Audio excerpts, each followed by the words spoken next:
Yeah, no, they're looking good. That's the first thing I look at. Oh, the mixer? The green. The green? I watch the green. I don't know, but then it's always different on the waves, so you can only hope. Well, I can at least adjust the waves, so if we're too loud, quiet us down, or if we're too quiet, turn us up. Right. It's easier to turn us down, though, because then it's like, oh, I just gotta, level the levels, but if I have to turn us up, it's like, oh, you start to hear some shit that you don't maybe necessarily want to hear. Yeah. Like a lot of heavy breathing and some burps and some lip smacking, but I wonder how much of that is me. You do you tongue click a lot. You do like that, but it's not like unpleasant. It's just something that I've noticed you do quite a bit from doing this for almost 2 years. If we could eliminate that, that'd be great. Is kind of what I'm hearing. Well, it's weird because when I edit it, sometimes I know that I don't have to cut out too much. Yep. So then I kind of just skim through it. I look at the waves, but I don't really listen to everything because sometimes I'm pressed for time. Yep. So then I just go through it and it's like, okay, this will take me 45 minutes to edit. Sometimes I do listen to the whole thing. If I notice, oh, the waves are a little bit bigger or smaller than they should be, I'll listen to the whole thing just so I can maybe get a gist of what I need to fix. Yeah.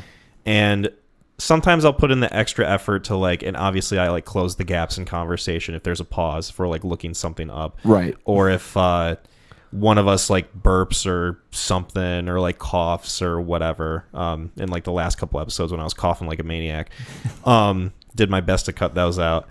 But sometimes it's one of those things where you just got to gauge whether or not you think it'll bother people and then just deal with it that way. Nice. But nothing too strenuous. I do a lot for you guys in terms of editing that goes unnoticed, so thank me in the comments. You fuckers. Yeah. You hear that? In fact, I might turn you down a little bit. There we go. Okay. All right. Your voice is just naturally higher than mine. Yep. So I think I have to keep you at a little bit of a lower level just because you've got a very booming voice that carries quite a bit. It's the coach in me. Yeah. You got a very projectile voice. I appreciate it about you. At least you're not too quiet. At least I don't have to be like Mac, speak the fuck up. Yep. I never have to tell you that. I never have to worry about that sort always, of thing. I've noticed, because we did the radio show for football. Mm-hmm. And I know the first time that I hopped in here and do it, you kind of don't know how to be normal. If that makes sense. Yeah, because you're putting on a weird performance of sorts. You're oh, I'm projecting into a microphone. So the authenticity of the conversation kind of feels a little sacrificed. Or you don't know, hey, just have a conversation with someone. And, this is me in the office. If you ran into me and I talk to you like this, but then you get other people that get on there and they start talking and they're like, yeah, no, it was a really good time. They are on NPR, you know, they're going for an ASMR type voice. Yeah. Almost. They for some reason you just get on the mic and you just start getting into that weird, all right, I can hear myself thinking out loud. I'm just going to keep going with it. I'm just going to keep rambling and see what happens comes to my mind. This is free beer and hot wings in the morning. We're going to bring you the news, the weird news right now. I've noticed that with radio shows specifically where they feel extra enunciated very purposefully.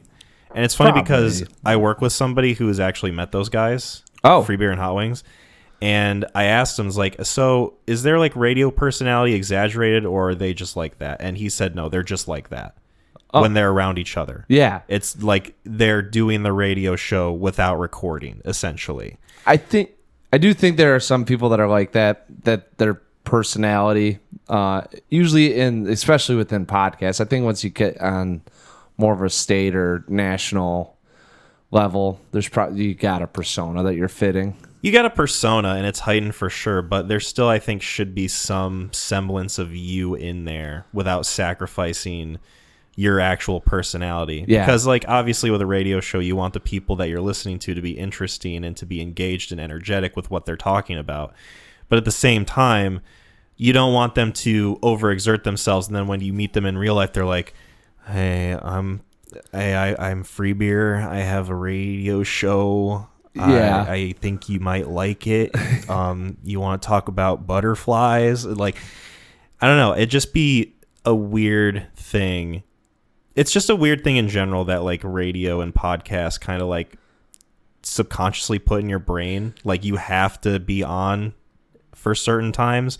But at the same time, I feel like you and I have such a good dynamic because I feel like you and I already talked like this. Yes. Anyway. So like it's like nothing's lost and nothing's really sacrificed when we do this. No, and I don't think anyone... Except for maybe some people's brain cells when they listen. Quite possibly. Mm-hmm. Quite probably. Speaking of which, I will intro. We're not a pit crew at Daytona. This can't be fixed in seconds. You didn't have seconds. You had 3 weeks. The universe was created in a third of that time. Well, someday you'll have to tell us how you did it. Yeah. I felt like it would have been a disservice if I didn't do that quote. It's actually funny because that's a really good one that always tickles me because I always forget it's in there. Mm-hmm. You know, even when I just watched it, I kind of was like, oh yeah, he's going. And then I still go, oh, see, nice. To me, it was like a trailer drop moment. I remember that from the trailer of this film when it was coming out, like the commercials and everything. And that's like the one thing I was kind of waiting for in the movie was like, when is he going to pull out this line? Yeah. The whole like God created the universe in a third of that time, comparing him to our Lord and Savior himself.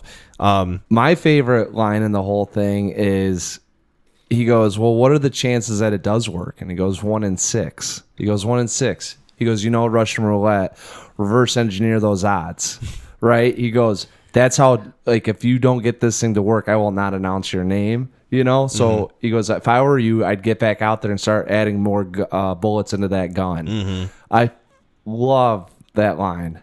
It's a lot of good writing in this movie, and we're going to get into it for sure. But first, I got a bit of, not really movie news, just kind of entertainment news. I'm sure you heard about Matthew Perry. Oh, yeah. I was actually sitting on the toilet. I was at the Halloween party at my friend's house. Was that Saturday night that happened?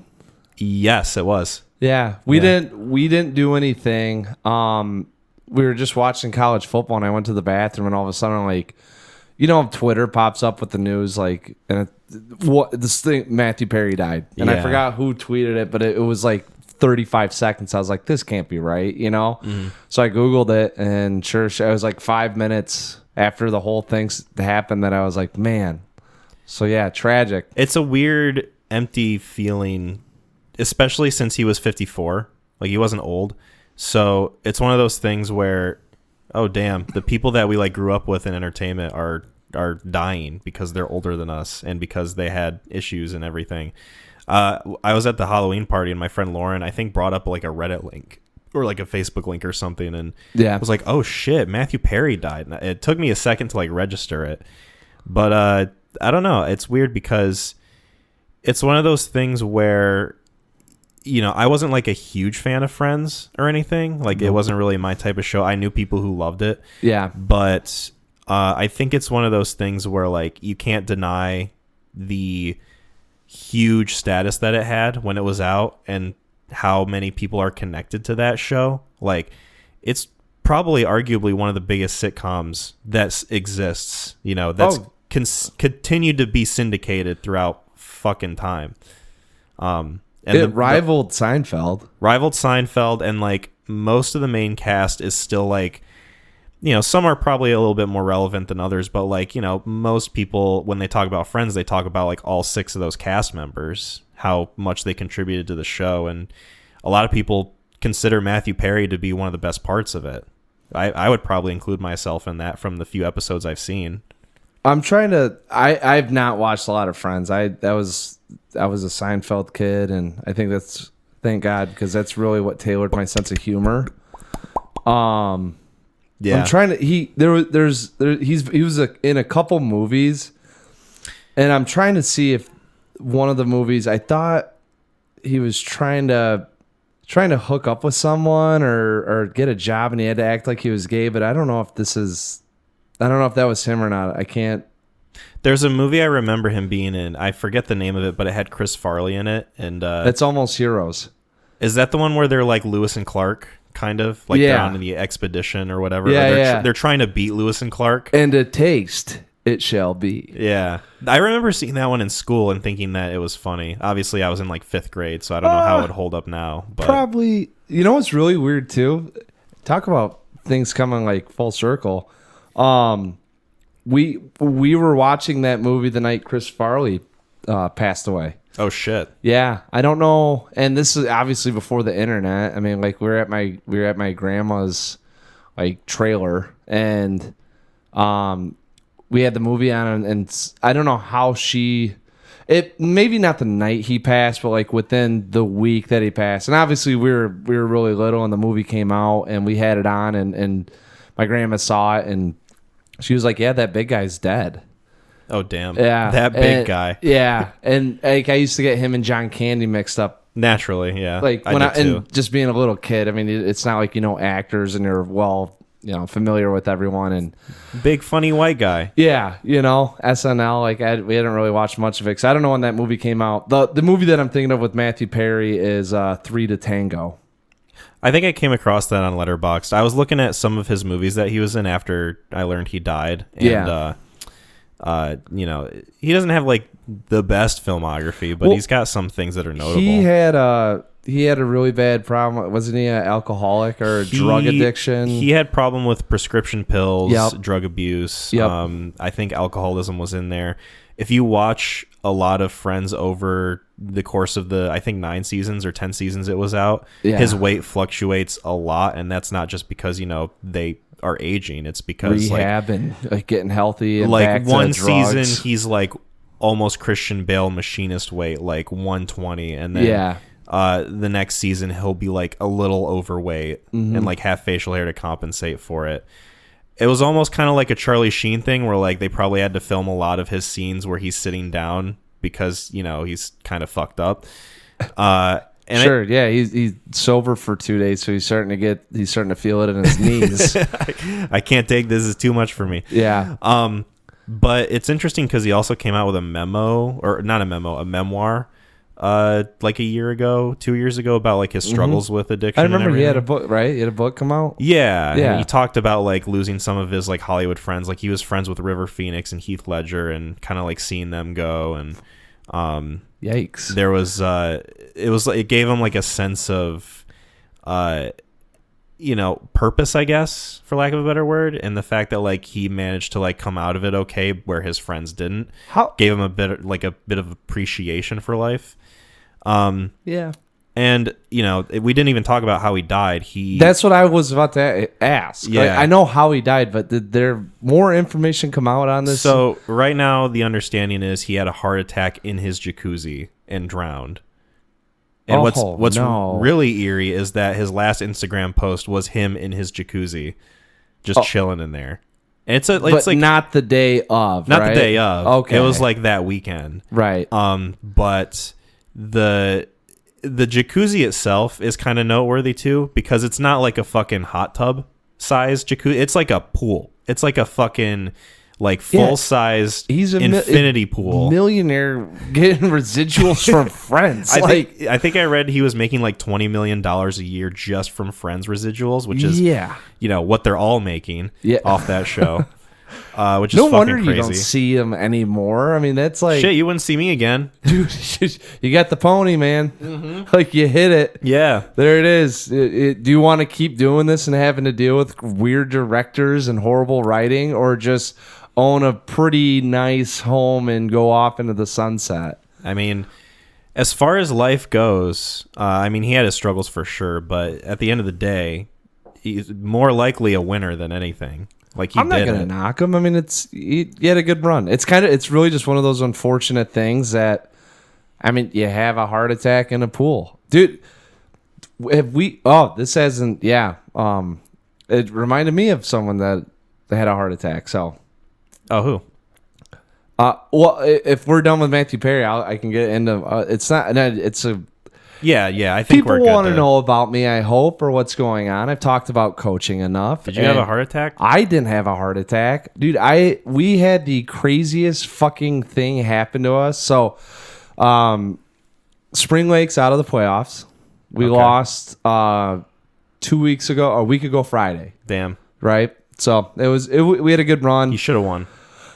Have you not been to the game, you should have won. Well, we were up. Anyways, I feel a lot of the weight and the burden of the loss, but because defensively we didn't get a stop, and that really irks me so much to the point that I've gone kind of nuts with football.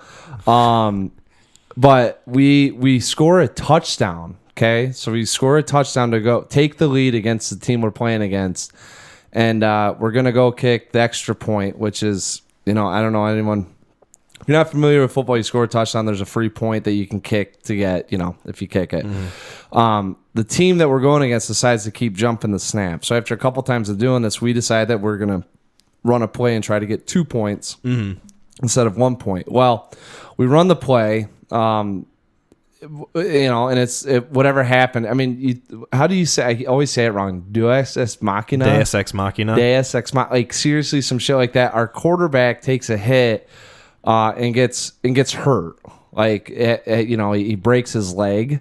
Oh geez. Yeah. So I mean, it was very like, oh man, kind of like one of those things that just everyone's heart sinks. Mm-hmm. You're really hoping that the kid's all right and that everything's gonna be okay. And well, while that's going on and the crowd's kind of all dimmer down, apparently we had a member on our chain gang have a heart attack. So can you explain to me what chain gang is? So a chain gang guy is there's some members of the community or whoever, that part of kind of like you like associate with an ops team on football, like so they have to keep the down and distance. Okay. Gotcha.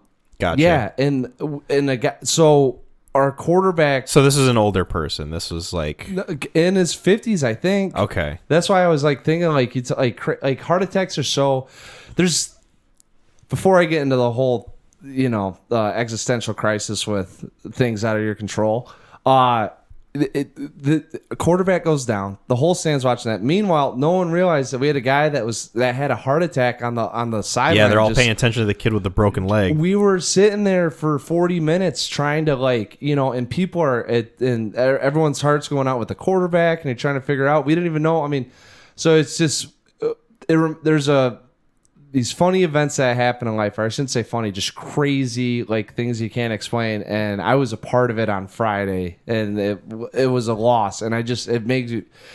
Anyways, the whole thing is I was thinking about heart attacks, and I didn't even think about Matthew Perry because I wasn't thinking about this guy and associating the two. But you get into those things. You're like, when you're younger, you just kind of you're so ignorant with life, you don't even care. Like I was thinking about, we were driving back on the 10:30 at night, going down the highway, and I am white knuckling it, just watching the road because I'm so afraid of a deer popping out. And then you remember, like when you were 18, you'd go to Ravenna and go 70, and just be like, "Lord, take the wheel. I have my license. I can drive this fast if I want." Yeah, So it just reminded me, like, you're sitting in a jacuzzi and you have a heart attack. Like that doesn't make you a winner or lose. I mean. It's just a game of chance at that point. And going back to Matthew Perry, the guy, he was making $20 million a year on residuals, and I don't know if he did or didn't overcome it, or if he continued to struggle with that, the disease that alcoholism. But I mean, to make it that long and to have that good of a run, hell yeah. And he had a book come out, so obviously he had to make some changes in his life to make a memoir. So was that guy that had the heart attack okay? Yes. Okay. He ended up being all right. I had to double check on that. It was a crazy 72 hours of how is our quarterback doing? Because he's a great young kid, saw a lot of growth in him in the year, like becoming a leader. So always like guys like that, kids like that, you're always rooting for him, want to make sure that everything's right. And then, I mean, it was so bad. I mean, like his leg was facing the other way, and Jesus. Yeah. A member of the opposing team threw up, he gets off in the cart to get into the EMS, and both teams are out there. I mean, like we still have 8 minutes left to play in this game. And like we have brothers in arms with the enemy, and like they're crying on each other's shoulders because of what they've gone through. And I'm like sitting there, and then meanwhile, we had a member of the community have a heart attack, and that we have to have a second EMS come in to help him out. Jesus, it was nuts. It was you go to high school football games, dude. You'd never see shit like that in a million years, right? You know what I'm saying? You barely see shit like that in the NFL. Yeah, like that's what I'm saying. Like Yes, it would be like, and you don't know either of these players, but like if the Nick Chubb incident happened on the same play that. Oh, you know what? Someone showed me a clip of that. Yeah, his knee. Yeah. Fucking gruesome. Yeah, imagine that. You know Damar Hamlin. I've heard the name. The guy that he went down last year, he got hit. He went into cardiac arrest because he took like the perfect hit to stop his heart. Yeah, that sounds familiar. Yeah, that'd be like both of those things happening on the same Monday night football game. Yeah. Like, Jesus what Christ. are the odds of that happening? And just to be like, hey, by the way, guys, like we're not going to pause this. Like we still have 8 minutes left. We still got to play. Get your minds right. You know, kind of forget everything we just Drink saw. some Gatorade. Yeah, and we'll talk about this tomorrow. And everything that's just occurred. So how's the kid's leg going to be? Do you know anything about that? Yeah, no, he's going to be all right. They got him into surgery.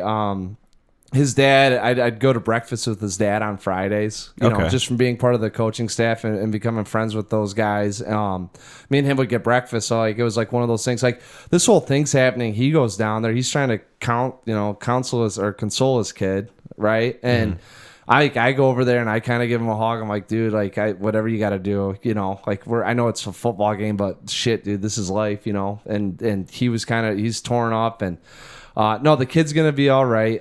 He's got a road of recovery ahead of him. But these injuries typically, like he can already place weight on his leg. So like they got the leg set and they got a rod in there maybe.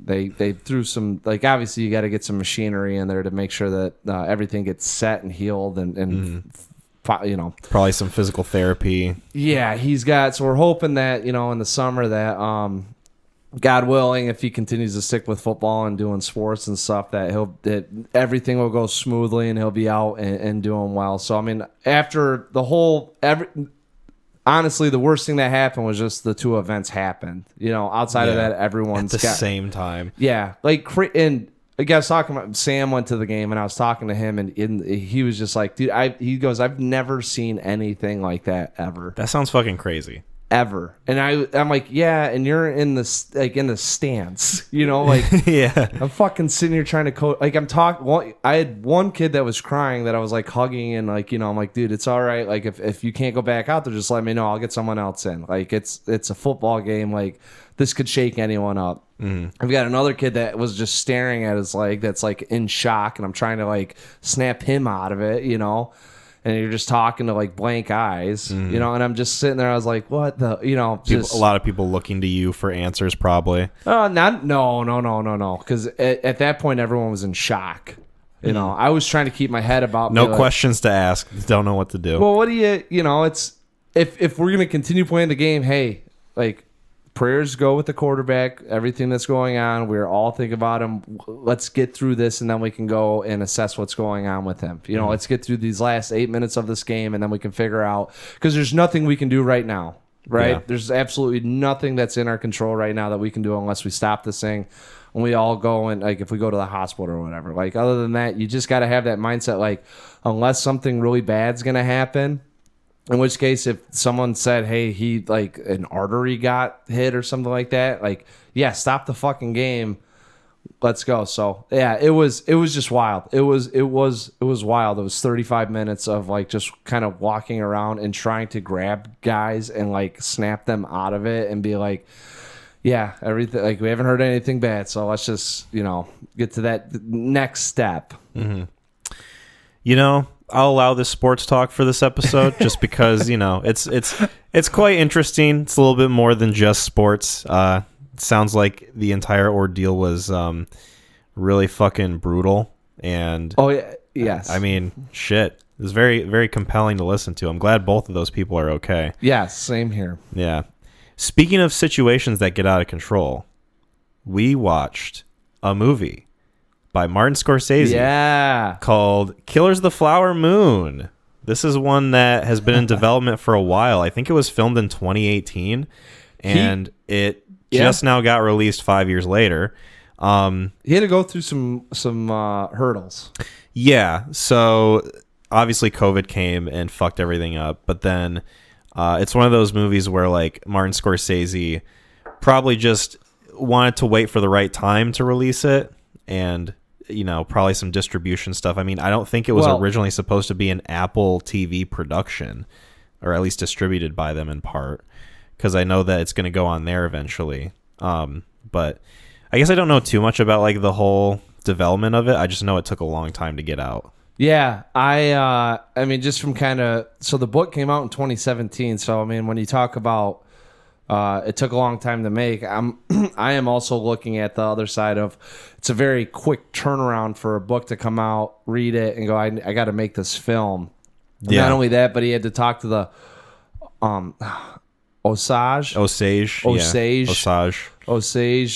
community, because he also wanted to use I don't mean it in a derogatory way, but authentic Native Americans, of the Osage community, to make sure that their story, I mean, it's it being their story, wanted it to be as most authentic as it could be. I'm going with. So I think that when you talk about the hurdles, it's going through a meeting with people, and that's not just something where you fly down to Oklahoma and have a conversation on a Tuesday. I feel like that's kind of a lot of what are we looking at here? What's going on? Let's do a little bit of research into this before we dive head first. Yeah.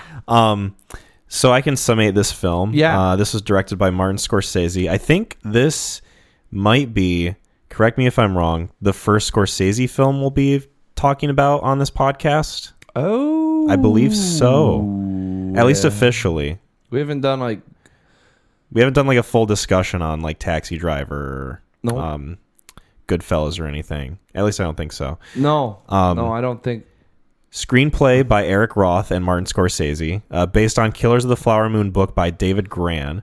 It's got Leonardo DiCaprio as Ernest Burkhart, Robert De Niro as William King Hale, and Lily Gladstone as Molly Kyle, amongst a slew of other casts and characters, and is essentially about, set in 1919, the Osage Native American tribe coming across striking oil, and their community becoming very wealthy because of it, but because of the way the government was, the government issued that they needed to basically have caretakers almost to like look after them and make sure they're not irresponsible, air quotes, with the wealth that they've accumulated.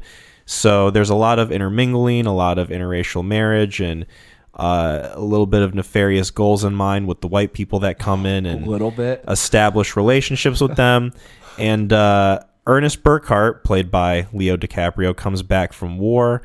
He goes and sees his uncle, played by DiCaprio, and his uncle De Niro, sorry. Yeah. Did I say DiCaprio? DiCaprio sees DiCaprio, and then he, talks to himself. No, he sees his uncle, played by De Niro, William King Hale, and he kind of establishes this relationship where, De Niro pushes him towards the idea of getting together with Lily Gladstone's character. Sprinkling a little bit of genuine love in there, but for the most part for the nefarious purpose of taking their oil money, essentially, that they get from the land and from the government. Well, so I don't know. Yes, in the long run, right? In the long run. There's a big plan that is being enacted in this movie that you see unfold, and you basically see the entire thing almost. So yeah, it's funny because this is obviously a long movie. Let's do, if you haven't seen it too, spoilers ahead. Spoilers for Killers of the Flower Moon. I know this is, well, if you're listening now, you probably know, but if not, and this is your first time, just in case you haven't seen it, go see it and then you listen. Yeah, I think it's still in theaters at this time, hopefully, at least by the time this comes out. I saw it yesterday. Oh, you were able to see it yesterday? Yeah. Okay, that's good. I saw this almost 2 weeks ago, so it's been a minute. I was worried it was going to be one of those things where I wouldn't be able to catch it near us if like a Marvel movie came out and like pushed it out, and because it's such a long movie, it's like, do they really want to like show this the whole time? But that's nice that they still are showing it. Grand Haven 9 was awesome. Oh, cool! I saw it at the cinema, and it's one of those movies that I knew was going to be long. And I've seen Wolf of Wall Street, I've seen Silence, I've seen some of the longer Scorsese films. I haven't checked out The Irishman yet because I need to carve time for that. But this one, I really liked it. I thought it was good. I think wow, that I didn't show your cards already. I know, right? We're being transparent on the Neon Crew podcast. Yeah. This is a very honest corner. This is a very honest segment of my opinion of this movie. Crew podcast. Transparent Crew podcast. That's right. That's the spinoff, baby. I don't know. It's one of those movies where I've had time to kind of let it digest and sit and marinate and any other adjective I want to throw in there. And I have thoughts on it, but I'm very curious what you think and what your relationship to this movie is, especially when it comes to comparing other Martin Scorsese movies. So Scorsese has a certain brand, and it's mostly white men doing bad things. Yes, absolutely. And he's always done it in sort of like a mafioso setting, right? Where it's a lot of simple people led by one, narcissist or sociopath, however you want to view it, leading the charge and getting these guys to do really dumb things that they just have no ideas about what they're doing or sort of the implications, or having a backbone to say no. And when the times are good, it's really easy to fall in. Yeah. So I was, watching it. I kind of laughed because I was like, "Oh, maybe we're going in a different direction." Same vibe. Same vibe. It's different environment, different sort of mafia. I think I told my girlfriend, I said, "Is it really a Martin Scorsese film if they're not focused on absolute scum fucks and oh my god, just the most horrible people imaginable getting away with it?" Essentially, we were talking about it, and I hate to say it, but in the Matrix, the agent he's talking to Morpheus, right? Yeah. And he talks about how, and obviously you're in the Matrix versus the real world and people in the Matrix. He calls the human race a virus, and they take every once in a while I'll lean towards that, and after watching this film, I was like, Jesus Christ, we are all different sorts of viruses trying to fucking do whatever it can to survive, and, yeah. And you see it's very parasitic. Yeah. And just, the eating, the taking, you're destroying cells, and you're sucking in the whatever life that other cell had, making your cells stronger. And it was just like, watching this, it's like, oh, that's like what we've done to some extent, and it's still going on. And it doesn't matter whatever your rah-rah is. I can't think about your like allegiance. It could be for whatever reason why you're doing it. Whether it's politics, religion, money, territory, however you view it, it's all in the same vein of just trying to make. Anyways, that's what the movie reminded me of. It is 3 hours 27 minutes. We're getting back to, and I asked Jasmine because we're getting close to baby being born, and I wasn't sure if she wanted to go and see it or not. And maybe your baby will be born after the next episode comes out. It's very possible. Well, we were on it could be tomorrow, it could be 2 weeks. We don't know, but we're getting pretty the countdown's on. Yeah. And I told her, I go, it's 3 hours and 20 minutes. And she gets quiet and just, looking at her phone. And then she exclaims, 3 hours and 30 minutes.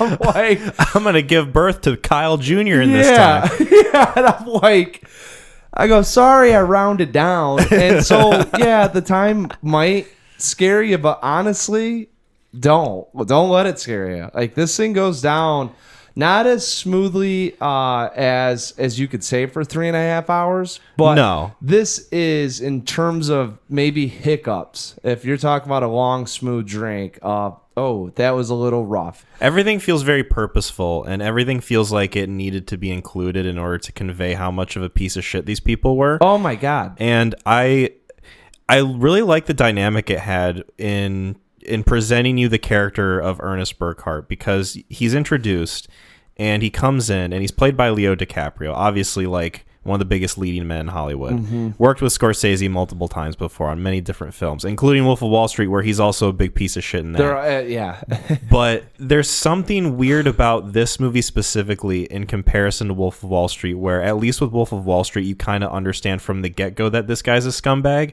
Whereas in this one, the way that they write his character is very purposefully dim and simple, to the point where is this guy just being wholly manipulated by De Niro? Does he have his own nefarious desires? Is he doing this for completely selfish reasons, or does he actually care about his wife and his family that he's raising? And I really like the way it presents it because it makes you struggle with the idea that this guy could just be a piece of shit the entire movie, and that's how it's probably going to turn out, but you still want him to be redeemable in some way. You want him to do the right things because you understand that he probably does really love Lily Gladstone's character, Molly, in a genuine way. As much as a simple person could. As much as a simple person could, he's just being led by this complete asshole played by De Niro the entire time. The best part about this whole film is they set up what's going to happen to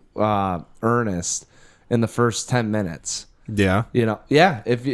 He's talking with King Hale and he says, don't get drunk.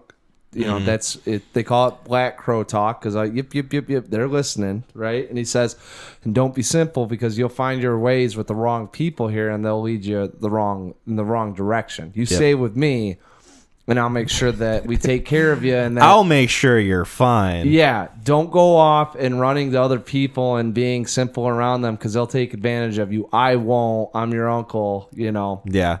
Who then takes advantage of him the entire movie. And it's funny, too, because you kind of... So, I didn't know anything about this thing going into it, and I didn't realize it was going to go the route it did. But when he said, call me uncle, but remember when you called me when you were little, you called me King. King, yeah. Yeah, and I was like, it's a very weird... This is a very weird telling thing to have your nephew call you, especially when King is so synonymous with, someone who has ultimate power over you. Yes. Very purposefully tongue-in-cheek, and I like that they included that, because even then I was thinking, that's a bit narcissistic. Right? It's kind of a bit self-serving. That's a little weird. Even if I went by that, and he came back from the war and served our country, and I might have a little bit more respect for him, and maybe, hey. It'd be like if Preston came up to you and said, "Hi, Dad," and you're like, "Don't call me Dad, call me God." Well, Well, remember when you were 5 and 6, you called me God. I know that you're 22 now and you just graduated college and you got. But wouldn't it be nice if you still called me that? It's not Dad. Just call me God. Just call me God. It's okay. And I'll give you the stone tablets. I think that's and it shows you where DiCaprio's at with. Because you're not sure if he's simple or if he's smart or if he knows, you kind of have a pretty good idea because he's drinking on the train and, he's walking around that he's figuring things out, but he did serve in the war and then you find out he was a cook, which is it, dude. The writing in this thing, the spinning of everything is phenomenal in terms of we're gonna even as a cook, I'd have to imagine that some people would be like, okay, what'd you really do, Yeah. And King Hale goes and turns it into a very patriotic deed to serve these men food as they were and made it very I'm trying a purpose, being there, you were serving a purpose. You weren't just there serving food, and your little bit and they do it constantly throughout this film as they take these very small things or some things that you would consider maybe bad and spin it in such a way that gives it so much pride that you feel that, all right, maybe it isn't that bad the way he's talking about it. Now, obviously, he's such a good master manipulator too, and it's so well written that way. Yeah, that's just kind of how you read it at first. That's what and obviously when you went. If I was in there, it'd probably be the first one. I'd be like, "Whoa, okay, hey, Unc." I know I said King, but I'm gonna go back to Uncle now. Yeah, this is all little. How does bombing my sister-in-law and her husband a good thing? Can you explain that to me a bit? They come back to must use too much dynamite.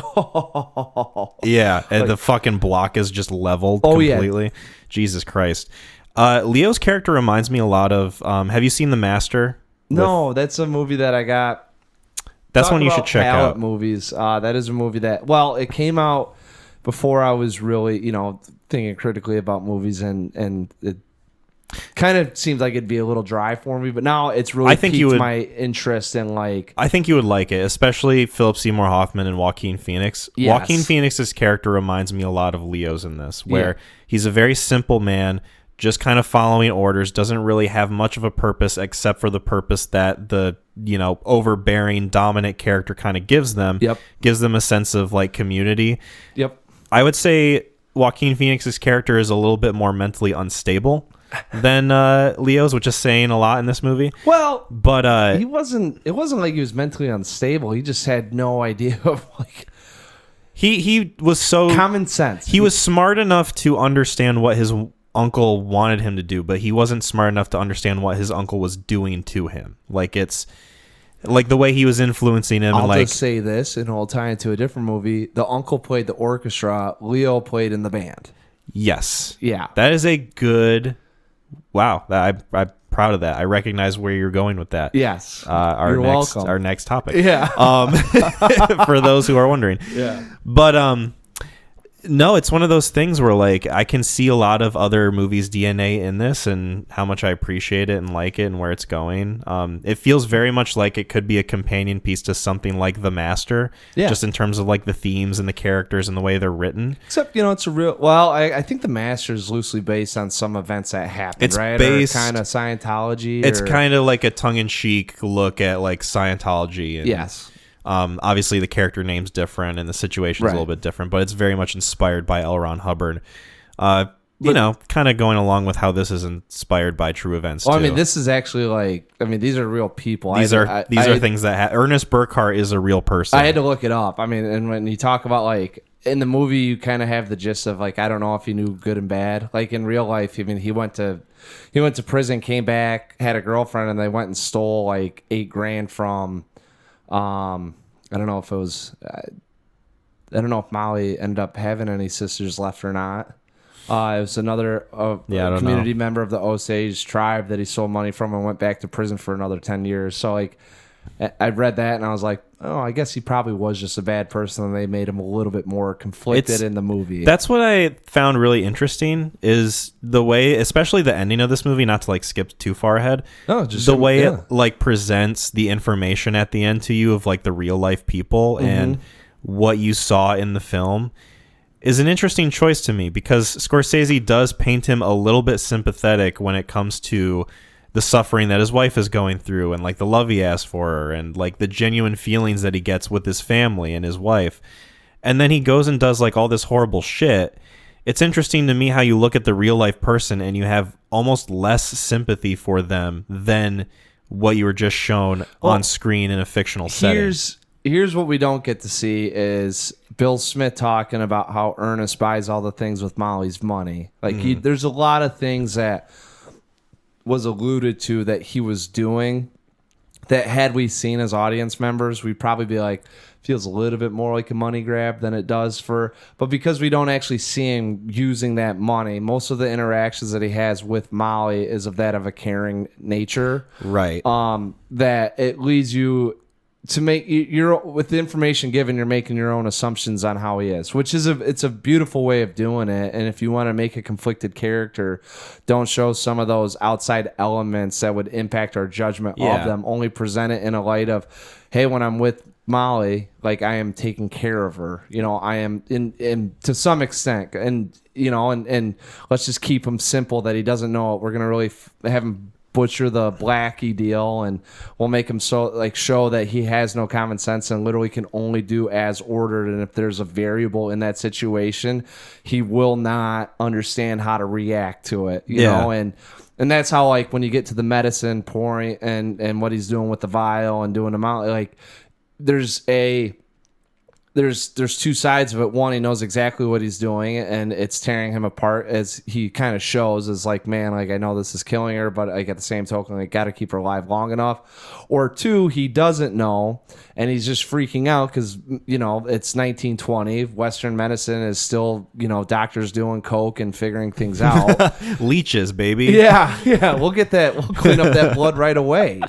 And freaking out because he's like, man, it's only getting worse, and I'm doing exactly as I've been told to do that will make her better, and that's where you get into a lot of that gray area of, is he good, is he bad? And it's kind of funny because like you're rooting for him to do the right thing, but he's not going to. No, not necessarily. I mean, he eventually does. He kind of does, but at a certain point, you kind of lose the sense of like this guy is. I don't want to say you lose the sense that he's conflicted, but you lose the sense that he has like total control over everything and that he's just following everything that his uncle wants him to do. Yeah. So it's one of those things where like, well, I'm conflicted, but I'm also like not expecting him to do anything good at this point either. I mean, he eventually does. But it's that's what the beauty of his character and the writing of it is that like it's not cartoonishly monstrous, but at the same time he's not like overly sympathetic, because I think it's one of those things where like if they had leaned too far into you need to feel bad for this guy specifically, then it kind of dilutes the whole true events of what took place with the real person. I don't think the way that I saw it is I don't think at some point you kind of cut ties with him doing shouldn't say whether he's doing it right or wrong. You want him to cut ties with his uncle and understand, you know, that you need to take a bigger stance in what you know and what you should do. And he does. And I think that's part of that character growth that you get with him, is that by the end of it, you've kind of washed away all the sympathy that you have for him, and it eventually just gets to the point of, dude, do something for the situation, if not for yourself. Yeah. Do something for yourself. You've lost everything. You know you're losing everything. Finally, like, recognize that what's been going on isn't right. You know, and that's where, like, that's why this movie's so frustrating throughout the whole thing, is because, like, you're just watching people getting taken advantage of, and there's no help, and they could go to anyone that they see and be like, you know, this isn't right, and they would just laugh and go, yes, but you've got a shit ton of money. Like, yeah. I'm sorry that it happened to be you. Why don't you stick up for yourself? You know, and that's where it gets really like, you're looking at the little guy in the situation and just feeling like so bad for him, and then you're looking at Ernest, and it's not like he's the little guy and he's not the big guy in it. You know, he's just a middleman. He's just a cog in the machine. Yeah, and it's like, all right, like eventually at some point, dude, either stand by these people or just fucking cut ties and just admit that you've been bad the whole time. And I think that's what keeps you throughout the runtime of this. Keeps you interested the most. It's like you have that person to follow. At least there's some level of sympathy there. Because if you just followed William King Hale, then it would feel almost too hopeless, I think. If you were just sticking with his point of view and you didn't really see Leo too much, then it would be almost gratuitous. Nothing would happen. Right. It wouldn't keep your engagement, like you're saying. Well, so the redundancy comes from all these events and events that are happening, because at some point, and it's not like to knock, you know, people are getting killed and people are losing their lives, and obviously this is like it's a tragedy going on, but like it's almost like, all right, take the same event, just shift in another face. And I don't want to sound so callous talking about it, but right. There is a certain level of redundancy when you're telling a story that comes into it. It's like, hey, you skip along and, you know, and let's acknowledge that these events have happened and that obviously no one's rooting for these events to happen, but like we don't need to keep showing them. But you know, at some point, at least for me, the feeling was I've become kind of a shell watching this thing, of like having any sort of emotional connection, but there's a tingle in my spine because I'm waiting for someone to do the right thing. And I had that same exact feeling, especially considering that the movie is very long. Yes. Because at a certain point, and this might be a bit of a criticism of mine too, I appreciate the fact that Martin Scorsese is telling these events as authentically as he wants to, in the way that he, you know, wanted to go about it in the most respectable way with the Osage tribe. At the same time, it's one of those things where this is, at the end of the day, a movie that I'm watching for art and entertainment purposes. And after a while, I started to feel this feeling of, like you said, kind of growing a shell around what was happening in the events of the film, where I appreciate everything that's being shown to me, but what is the difference between this scene that I'm being shown now and the last scene in terms of the goals of the movie and how it's trying to make me feel? Because it's making me feel the exact same way I felt the last time, and it almost kind of feels like I don't want to say the movie's kicking me while I'm down because I'm just watching it. I didn't go through these events, but at the same time, it's like, I get it. I get what you're displaying to me. I get what you're conveying to me. Is this going to change, get worse, get better, or stay the same? Yeah. And eventually, it does change, and the movie goes into a dynamic that becomes very interesting, especially the last, hour of this movie. But at the same time, it's one of those things where, like, how much of this can I sit through and still just get the same thing from the last scene, Yeah. And I think, purposely speaking, he did it to kick everyone while they're down, because you feel it's like I can't sink much lower, and then you do, and that's why I was saying, like, I think that shell that you talk about, you start to become desensitized to and maybe that's the point of it. Maybe that's the sort of like goal he had, where it's like, you're gonna grow numb to this because, like, in this situation people around it grew numb to it. And I think that's kind of yes, that's why I think it was purposely done like that. And listen, I'm not going to knock it, because at the end of the day, at 3.5 hours, I was sitting straight up in my seat, never once yawned, and was like, I don't know how long I've been watching this for, but I definitely know that I'm still waiting for something good to come out of this. And I think that's a testament to how well this thing is shown and played out. And I also think too, like we talked about, is purposely speaking, like, yeah, like you're gonna become another member of this tribe as you watch these horrific things happen, and just have no say in how it goes besides what I show you. And I think that's why that plays into what he does. And if you like that, and you want to, I don't want to say feel that, but definitely have respect for it, then yeah, it's great. Like entertainment purposes and stuff, it definitely loses that entertainment value, But as we talk about them, it's not all entertainment. There is art and there's a story to be shown. There's a purpose there. Yeah. So I don't knock it at all. I read some reviews on it, and I was trying to get my exact feeling on it, and just talking about it. I like that it occurred that way, because like it's a weird sensation to be completely like, all right, who's got to die next, and still wanting, like, you're looking at Ernest being like, you're a fucking moron, like, please God, stand up for yourself, right? And just keep grow a spine. Yeah. And just watching him just keep like getting deeper and deeper.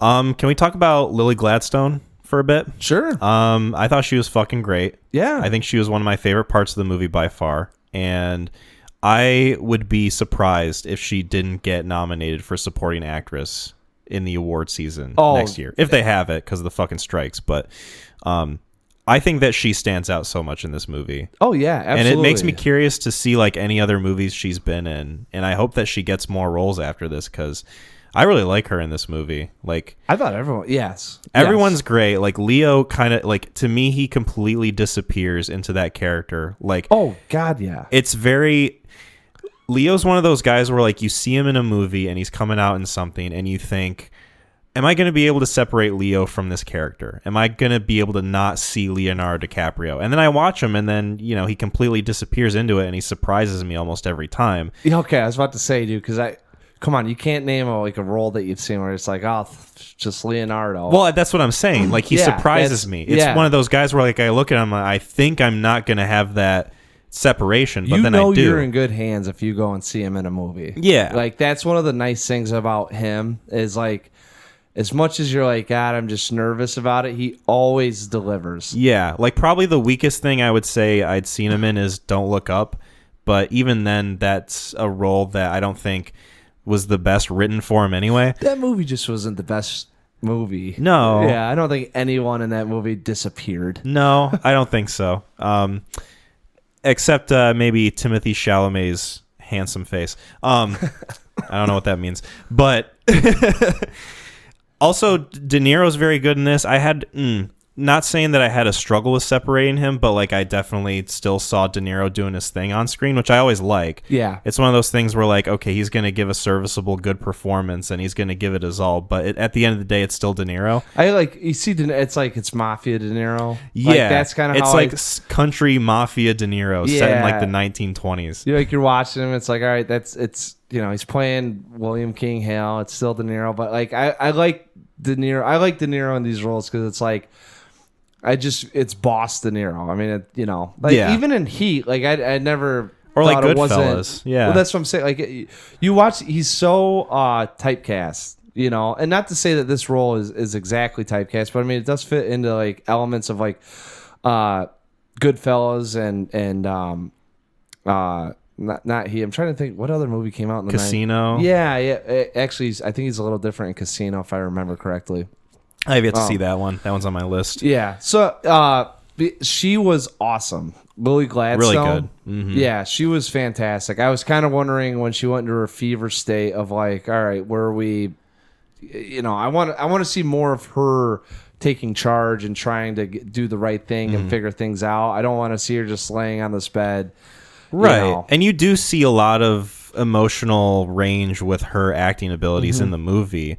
It's just that it's not as like bombastic or in your face as something like Leo or something like De Niro. Yeah, that wasn't her character. Her character from the get-go is very like kind of straight line, very pragmatic, matter-of-fact type of character who still has like a lot of like emotional beats to offer when it's called for in the story. Like that scene where she's in the basement when she finds out her sister died was probably one of the most like gut-wrenching parts of the movie.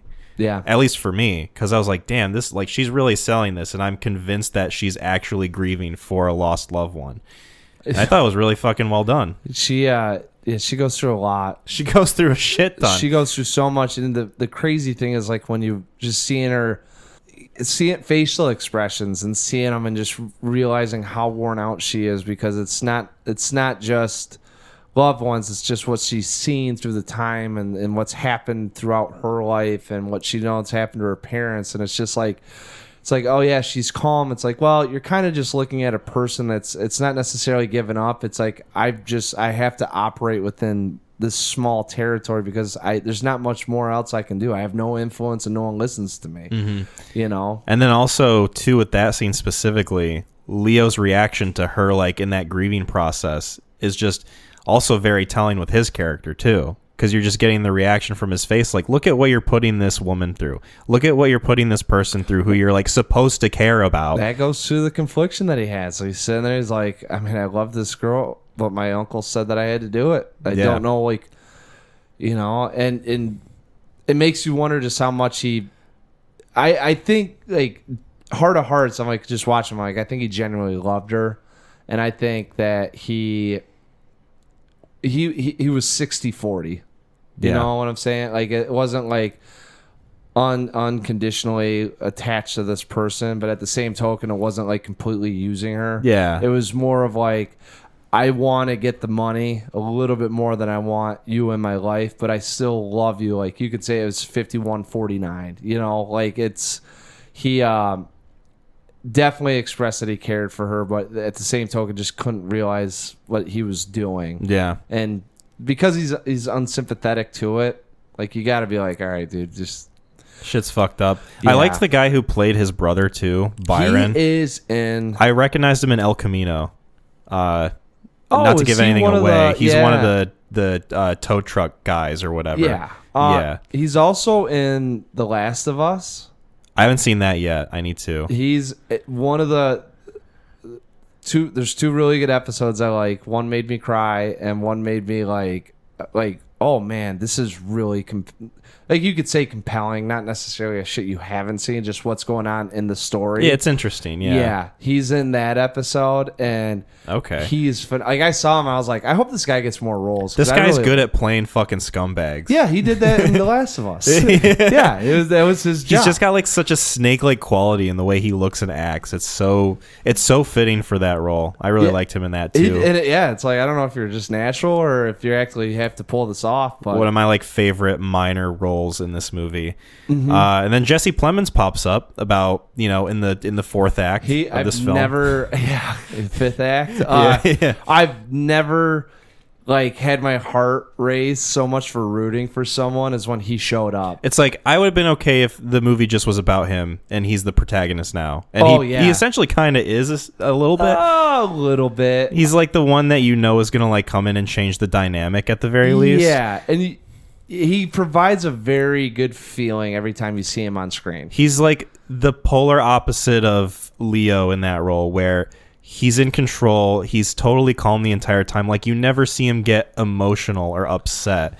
And that's for sure within Jesse Plemons' wheelhouse. Like, he very much plays very similar characters like that. Yeah. Like in Power of the Dog, or like fucking I'm Thinking of Ending Things. Characters that are very like mild-mannered and know the situation. He's very good at that, and I liked him in that role. He was like, he's calculated, and he takes things in, he listens, he observes, and he speaks when he knows what's going on. Everything that he says feels like it has a purpose. Yeah. What did you think of Brendan Fraser, our boy? Because it was kind of distracting, wasn't it? Oh yeah. Yes. Like it's one of those things where I was kind of conflicted about it when I first saw it, and then I was like, oh, maybe I'm kind of warming up to it. But after thinking about it, it's really one of those things that almost feels like, oh, it's an MCU moment. Like, oh, look, this guy's here. Isn't that cool? He did not do a good job. Just you could say it. He oversold it, and I think it's one of those things where if he had just reined it in a little bit and was a little more subtle about it, and it wasn't presented in this way of like, oh, look, it's Brendan Fraser, then I would have liked it more probably. Yeah. But the way it was presented was just way too on the nose for me. Yes. No, and there was 6 people in the movie theater. Especially for such a minor character. You only see him in like 2 scenes. That's or like it. 3 scenes. He popped up and people were whispering. And I was like, oh, okay. Like, I guess we're doing that. Yeah.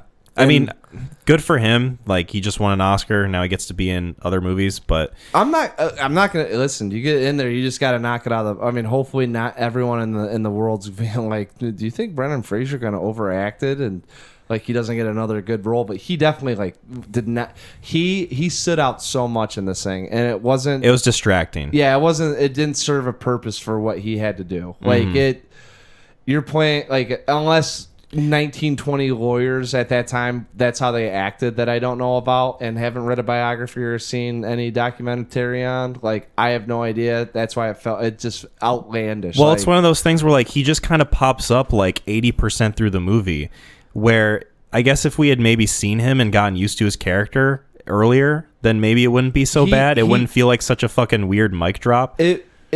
I was fine. Well, the reason why they do it, I think, is because you're at this point where you don't know what's going to go on with King Hale, and all of a sudden you introduce this new character that's got a very recognizable face, and you get worried that, oh no, he's going to take charge and step up and defeat, he's going to take Ernest down. Like, we want people to know that this guy's a big deal. Yes, and that this is not going the way that you think it is. Because if it was just Joe Blow or another jobber in there, it would have been like, oh shit, he's fucked, Yeah. And all of a sudden you get Brendan Fraser in there and people are whispering in the theaters, hey, isn't that him? It's like, oh, I wonder what he's the whale. Yeah, I wonder what he's going to do. You think is he going to eat 2 pizzas at the same time? And then he gets, they get Ernest into the weird spank chamber and he starts screaming at him. Spank chamber. Yeah, it was. I forgot about that scene. It's been a while since I've been like completely uncomfortable with something so childlike, and that made me uncomfortable. When your brother and your dad are spanking the shit out of you because you won't poison your wife. Yeah, arms right here. All right, and he grabs them and now you see that wooden pedal. I was like, oh Jesus! Or what was Christ. it? It was after he told Blackie about his car to get the insurance money. They just fucking beat his ass. That's literally. why I'm saying, like, you're like, how dumb is he? It's like he had to convince Blackie to. He realized that he fucked up so bad that after that point, he just told everyone that they were messing with King Hale and that King Hale would have something for him because he couldn't solve problems on his own. Yeah. And it was at that point where he goes, I'm going to get a sweet deal on it. You can take the car and then I'll get the insurance money. The insurance people call the cops. And it's a fucking red sports car. Like, right. It couldn't be more obvious. When he did that, there's a lot of the insurance stuff in this thing because I didn't realize that King Hale like also committed like a shit ton of insurance fraud. Because it's not surprising. The Henry thing was kind of like, oh, he doesn't value these people at all. They're just insurance claims, and he takes them under their wing, and then he kills them and collects the money. Which is like god awful. So there's a whole lot doesn't play to the insurance side, but when Ernest is going through the deal with Blackie, he's like, I'll give you my car, I'll collect the insurance money, and you get a free car. I'm like, something just doesn't add up here. Like, you're gonna. If you thought about this a little bit, then it doesn't make any fucking sense. But because you're such a simple fucking character, I guess it's in your wheelhouse. And you're in town with the guy. Like, right. Why would there's another red sports car there by the miner that makes 50 cents digging up the oil. Yeah. Like, I just stole Mac's car. I'm just gonna ride it around town. Oh, what do you mean the police are after me? Yeah. What? Both of them are idiots, right? How do you know this is Mac's car? Like, fucking Blackie's like, should be like, hey, well, what if? Both of them just go, yeah, you get the car and I get the money. It would have been one thing if Blackie left town, but he's just driving around the fucking place. Like, it's just a normal day. So fucking weird. And then before we kind of wrap up, because we are kind of getting to the other movie. Well, it's just like the movie itself. I mean, yes, this is a 3.5 hour podcast just about Killers of the Flower Moon, which it could be. Honestly, there's a lot to talk about. Yes. One thing I wanted to make sure to bring up though before we wrap up is the ending and the way it's presented. Mm-hmm. I was curious your thoughts on it, because it's one of those things where I'm still kind of like formulating how I feel about it, and obviously like when the meat and potatoes of the story wraps up. Is it the denouement? Is that what they call it? What do they call it? The like weird stage play that they put on? Like no. Yeah, but it's after the climax of the film. There's like that little wrap up. I can't remember the theatrical term for it. In terms of writing, there's a certain capsulation after the film. I liked it. I'll just say that. I liked it. I didn't stuff where they're on stage and they're kind of like telling you the story. I know what we're talking. I'm trying to come up with. Yes, fancy I get that words. part. What it's actually called, because they do it in other films, where the climax of the movie is technically ended the film, but they have an extra 10, 15 minutes where they kind of like they close ties, and. I don't remember exactly what it's called, but yes, in this film, I liked it. I liked having that information about what was going on with it. I thought they did it in a very fun way that was of the times. So I can consider it, I thought it was apropos to what was going on. With stories like that, that's probably how they would have read them off on the radio. Right. I really liked the sound effects that they did with it. It was very fun. It was kind of, I don't want to call it cheeky because it kind of served a purpose, but it's presented in a bit of a tongue-in-cheek way, a little bit. But it's especially the language they use. It's on the radio, so it's not like they're filming it. It's not like people get to see it. So I mean, all the sound effects and stuff would be what you'd have to put on a show for people listening to, like, and the robbers got away. That was a good sound effect. So you're welcome. That's free. You guys can copy it to your soundboard. That one's free. So I liked it. I didn't have an issue with it, and I don't know if you're going like it didn't. Yeah, to some extent, it didn't fit the tone of the film, but I also feel like after watching all that, you'd have to do something to kind of pull people out. It's one of those things where like, all right, time to get out of the water. Like, the meat and potatoes of the story is done, and I'm trying to remember how exactly the main story ends, because it ends with Lily Gladstone asking Ernest, or Molly asking Ernest, what were you giving me? And then he like kind of like hesitates for a while, and then he like meekly says, it was insulin, Yes. And then, obviously she sees through his bullshit. She walks out, never fucking sees him again. Yep. You get that information presented to you where it's like, oh, she remarried, she got with someone else, blah, blah, moved on, died 10 years later. Ernest spent his life in jail. William King Hale died in a nursing home. And then it cuts into the presentation of it, where it it's like you were saying, kind of like pulls you out of the water a bit, tells you like, oh, these are what actually happened. Yeah, that's how they did it. They didn't. Yeah. And it's one of those things where like, if this was not in the movie, I don't think I would be unhappy. But it's one of those things where it's offering like a different feel. I don't know if I'd really seen a movie do something like that before, where Martin Scorsese goes on screen and just reads the different kind of epilogues that the real life people had gone through and like how their lives had turned out. And I don't know, it's an interesting kind of dynamic that I'm still trying to formulate my thoughts on. Yeah, if that makes any sense of what I just said. A little bit. I know you hold the stories, and you don't. I mean, it's like a breaking of the fourth wall.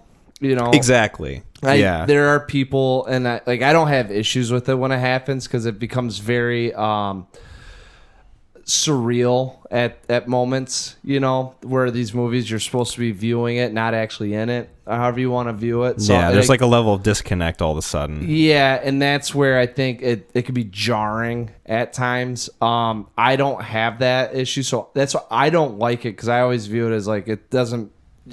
That camera could be facing into Martin Scorsese's eyes, and he could be looking at me saying his that. big bushy eyebrows. Yeah, and I would still be viewing it as, you know, this guy on the TV's reading off information. So it wasn't jarring to me. I actually thought in my head, it's like, all right, you close the curtain, you know, the movie ends, the story ends, and then they pull it back out, and here it is. It's like almost like the actors coming back on stage to read off, like, this was just an act. This is like, and this is how these events really played out after all this happened. Right. You know, and that's why I thought it was fun. I thought it was cleverly done, and I think they had to do it in a way. Yeah, I don't hate it. That like pulled the audience members, like, because you just go through all this shit, and the movie ends with him losing his wife, which he rightfully should, because, you know, it's like we're all like, does he know? Doesn't he know? And then he doesn't have the heart to be like, yeah, I was poisoning you, and she fucking knew it the whole time. And it's kind of like you're just like, okay, I just saw like a kid just died. You know, like these people were going to jail.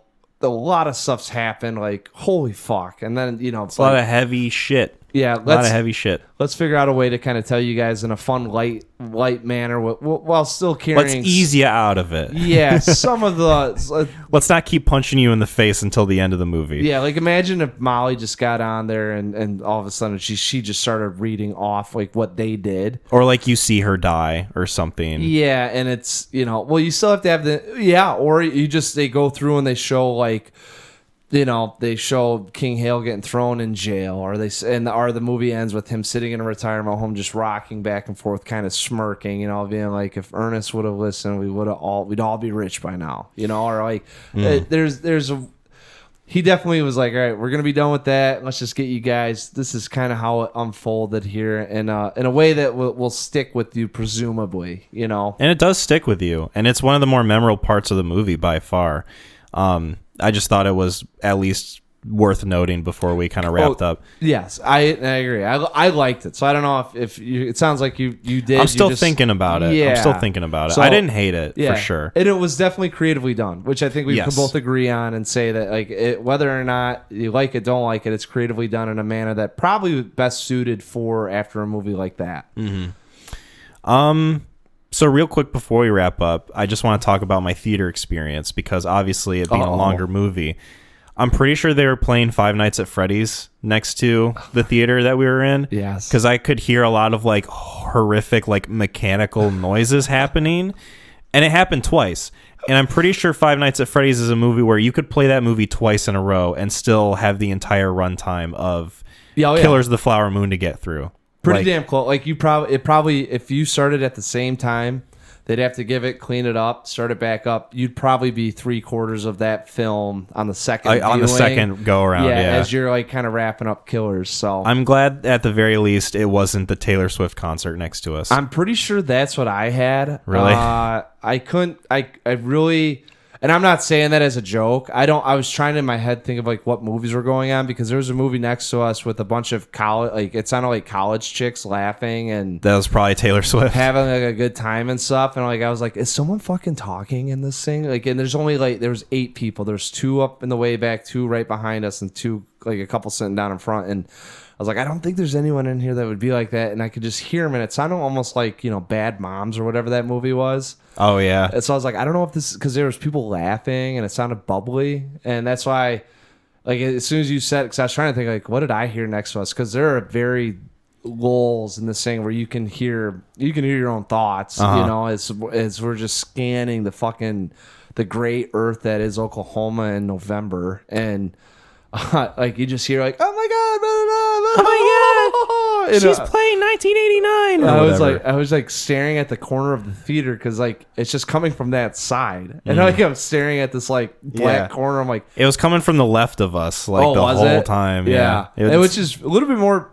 I guess both sides are pretty jarring. Well, at least with the Five Nights at Freddy's movie, there were moments of like, okay, at least there's some downtime in that movie, so I don't have to hear it the entire time. I only heard it 3 or 4 times in this thing. Like I was very engaged with what was going on and thinking and stuff. And like, but like when you get to those moments where like he's like in a Terrence Malick film of just looking around and you just hear the wind howling, that's when it would kind of pop up. And yeah. Well, last thoughts for me too. Before we cut it, because I know we are running long here, but the FBI started from this, right? They called it the Bureau of Investigation, right? Then it turned into the Federal Bureau of Investigation. So it's mostly about the creation of the FBI and being able to assist.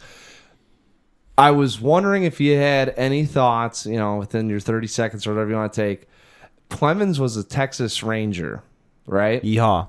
So I was curious, and Chuck Norris had that famous title of Texas, whatever.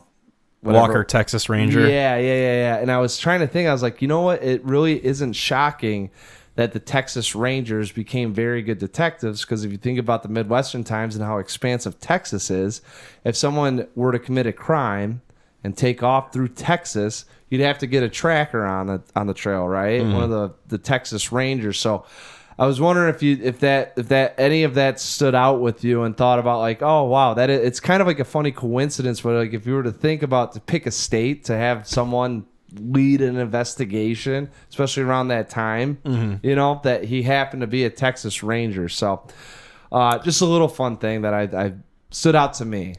Yeah, I'll think about it more so the next time I watch it. It's one of those things that I didn't really like pay too much mind to, because I was just thinking about like the story. The next time you watch it?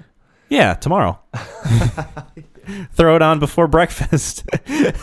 Before breakfast and during lunch. Boy, that'll get your day off, right? I can see myself watching this movie again. I just need to obviously give it some time, because, I mean, it is a commitment, and it's one of those things where, like, it's a lot of heavy subject matter that, not necessarily the most fun thing to sit through and experience, but it is entertaining and it is interesting. Yes, I agree with that. I'm also I want to hear you watch The Irishman, and then I'll probably watch that soon. Yeah, watch that, and then after you watch that, tell me if you're gonna when you'd think the next time you'd rewatch either one of them, and what one would be the first one you would rewatch.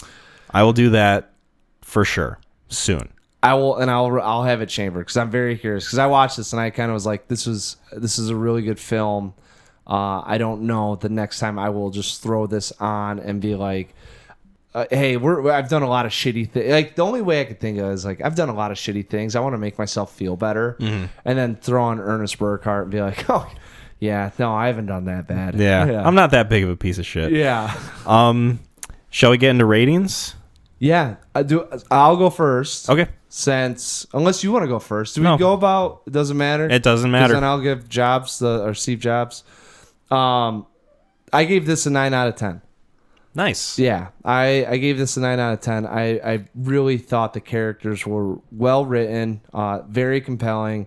And the fact of the matter is, and I know I could hear some people being like, that's a slog of a film. It's like, no, if it's 3.5 hours and I am still engaged and wanting more and to keep, even if I'm like, this is getting redundant, this is like, yeah, it's purposely done, and it served to its effect. Yeah. And I agree with that. I think the only thing that really ever took me out is a little bit of the score. And I really like the score, but there are times where it's like it just keeps in the background going and going and going. It's very droning a lot of the time. Like I talked about in the Batman. I don't know if this is a new thing with films as we go along, when they start to realize, all right, we're going to lose some audience members. Yeah. Let's keep that, like, whatever. In this one, it happened to just be that drum, the boom, ba boom, ba boom. And it's like, I don't know if that's serving as adrenaline, if I'm supposed to be nervous, if this is like, hey, this is not a great situation that she's in with Ernest right now. It might look that way, but it's not. Yeah. So, 9 out of 10. This is a very solid 8 out of 10 for me. Nice. Very enjoyable overall. Really, I did feel the runtime. It's one of those things where, as the scenes kept going with the way they were making me feel each time, I was wondering how much I was going to get out of it, and I eventually did get a lot out of it, because I really do think it's a good film. Still formulating my thoughts on like how I feel about the way the ending's presented. And I could see myself watching this again, maybe bumping it up in the future. One more thing, I like how cute little Martin Scorsese for my showing popped up and said, "Hey, thanks for coming to the theater to see this." I was wondering, his little bushy eyebrows on screen jumping up and down. He's a cute little old man. Yeah. All right. Speaking of cute old men, we watched a movie that you recommended called Steve Jobs. Now, we watched the Ashton Kutcher one, right? That one doesn't exist. What? Wait a minute. And that honestly, was the only one I watched. Neither of these would have existed if I didn't happen just to stumble on this one day in my eyes. And boy, howdy, am I happy I did. So this is the film you recommended, so I'll let you take this one away. Yeah, well, it's a very simple one to hop into. The story's about Steve Jobs, and it takes us kind of behind the scenes of him changing human evolution forever. It kind of looks at these backstage stories as we're going through these very iconic launches that he was a part of. And it's directed by Danny Boyle, written by Aaron Sorkin, starring Michael Fassbender as the titular Steve Jobs. You have Kate Winslet, who plays Johanna Hoffman, who's great in this movie. Yes, yeah, she's awesome. Seth Rogen as Steve Wozniak. Jeff Daniels is John Scully. And then where is the other Andy at? Huh. Oh, Andy Hertzfeld? Yeah, Andy Hertzfeld. Why is he not? Let me see if I can find him. Michael Stolberg. Yeah, yep. Oh, he's right there. Very unrecognizable. And his Wikipedia page is it's a lot more flattering than... All right, so you know the film, right? You remember him in the film? Yeah. That does not look like Andy Hertzfeld. That looks like, right? I don't know, Jason Statham's brother. He's fifth billed, and that's I passed him immediately. Yeah. It's like, that's not even close. He's a handsome dude. Yeah. In real life. So not in this movie. They make him look like such a weenie. Well, they make him look a little nerdy. A little nerdy. A little geeky. It's kind of like it's the gang of nerds, and it's like you got Fassbender playing Steve Jobs, and he stands out quite a bit. Oh yeah. You know, so I mean that's it, and we get to look at that. So yes, I recommended this off of I don't remember why we were talking about Fateful Findings. Oh no, it's one of the movies that I said I'd have in my history class, class. But yeah, one of my 5 movies, and I think it still holds up for me. So yeah, nice. Dude, just hop into first. Dive in, thoughts. dive deep, reach the bottom. Let's just hop right into it. You're better at asking the questions than I am. I think what I really took away from this movie was the performances and the writing. I think that the character writing is very spot on. It's one of those types of writings for movies where it can almost risk feeling a little too polished and a little too clean. But then I remember something like The Social Network, which is also written by Aaron Sorkin, where he does have a good knack for like these character back and forth and the dynamic they have. And there is something really satisfying about watching characters like this interact with each other on this level where like they're all at the height of their game. They all know what they're talking about. They're all like dealing with some bullshit that they have a reply to, 5 replies to in the same instance. And there's just something really compelling about that. And overall, I really do like the way this movie's written. Yeah. I like the way it's acted, especially from Kate Winslet and Michael Fassbender. Yes. I think that they do such a good job. And it's an interesting choice to have this movie be presented in a way where you're focusing on 3 different periods of time when he's about to give a really important presentation in his life in the public. And you see the sort of behind the scenes dynamic of his family and his relationship with his coworkers and the company and the figureheads that are throughout his whole life, you know, like fucking Jeff Daniels and Andy Hertzfeld and Seth Rogen. I don't know. It's very compelling. It's one of those things where I kind of do struggle with the presentation of it a little bit in terms of the visuals and the dynamic of it, because the editing and the cinematography are something that I kind of struggled with. Because it's one of those things where, like, I don't think they're bad, but the way it's presented, it felt like, and maybe this is just my own fault and I couldn't keep up with it, but it's one of those things where the movie itself was starting to get ahead of me. It was starting to kind of like lose me a bit in some areas. And at a certain point, I kind of told myself, like, okay, I'm going to try my best to pay attention to what's going on, the character dynamics, the relationships of what's going on. But that's one of those things where, you know how I said earlier, it's almost a little too cleanly written. Well, things sometimes, to me at least, don't feel like they linger too much on the thing that they're on, and they just move on to the next thing before it's even properly addressed. I recognize what it's doing, and I recognize how purposeful it is. It's just, for me personally, I don't know if that's something I can really fully get behind, you know, if that makes any sort of sense. Yeah, I don't know. All right, Ernest. Mac is about to leap out of his chair and punch me in the face. No, because I get lost too. I'm not gonna say that you don't. There's when they get the second act of this thing, when they start talking about his move with Next and what Next is presenting, and they do I don't want to say a poor edit. He's talking with John Scully, and they're going over the board, and they're going over about why he got fired. And that's the scene I think of when I think about my issues with some of the editing.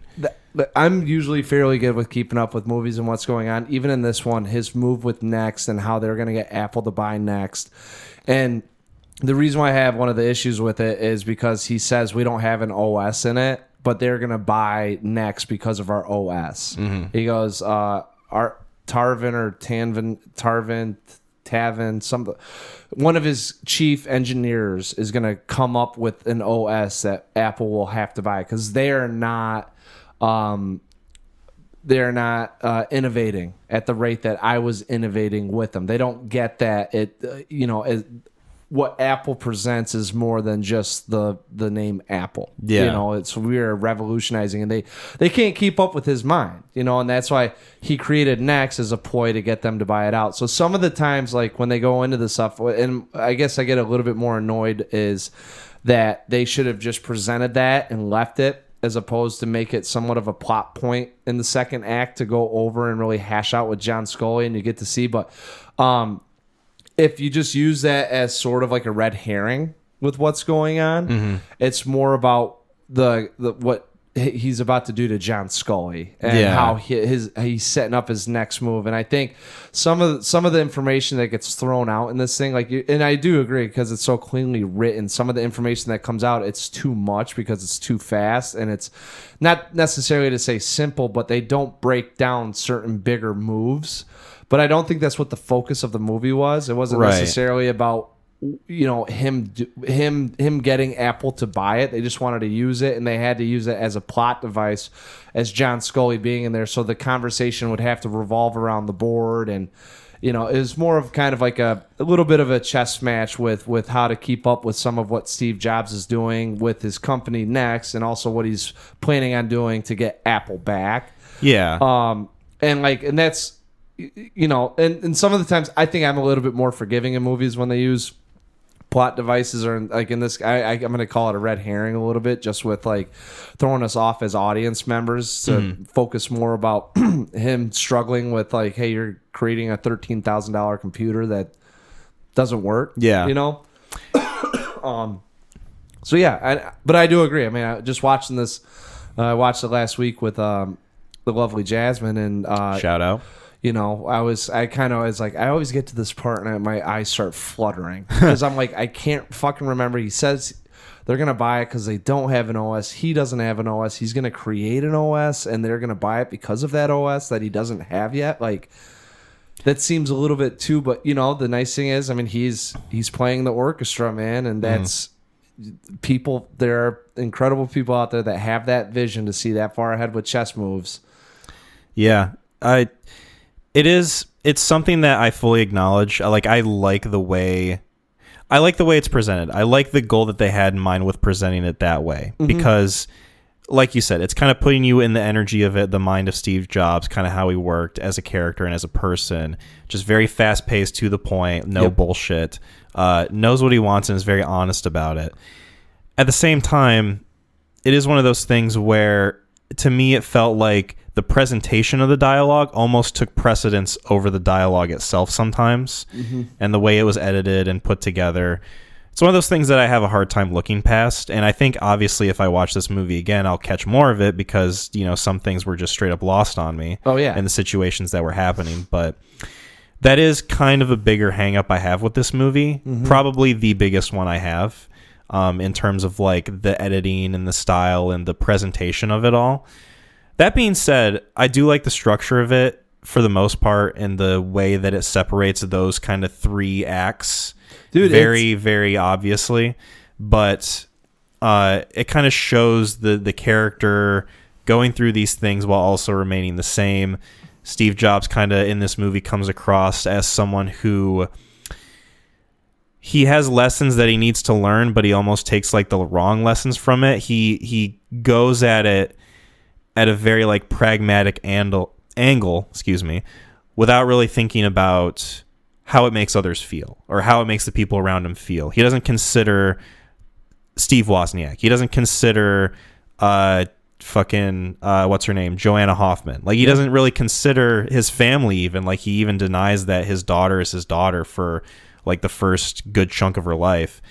And I really like the way it's presented that way, because like you do kind of see the shift without really like losing what made Steve Jobs Steve Jobs. At least the way this movie presents him. I was thinking about it because I love this film. I can tell. It's one of the films, man, that I always forget. I'm like, God, I really just.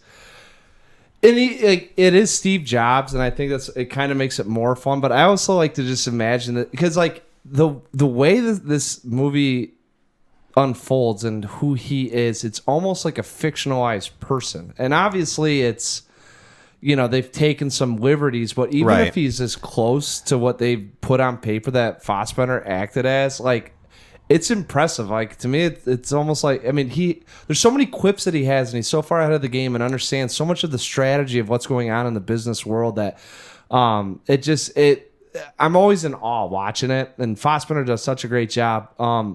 But one of the things I liked is you talked about with the acts is you had, so, you know, I'm thinking about it, I'm like, well, there's 3 acts, and then I'm thinking there's almost 3 act, like there's an act, like 3 acts almost within an act, you know, and obviously, like, I think the 3 act, and I could be misspeaking here, but the platform was developed for exposition with getting some rising action, getting into the problem at hand in the second act with kind of getting into, this is going to be the main issue that we have to solve. Then that third act of coming to the solution and sort of the conclusion of what's going on, right? Like in the general skeleton sense of the 3 acts. Yeah. Right.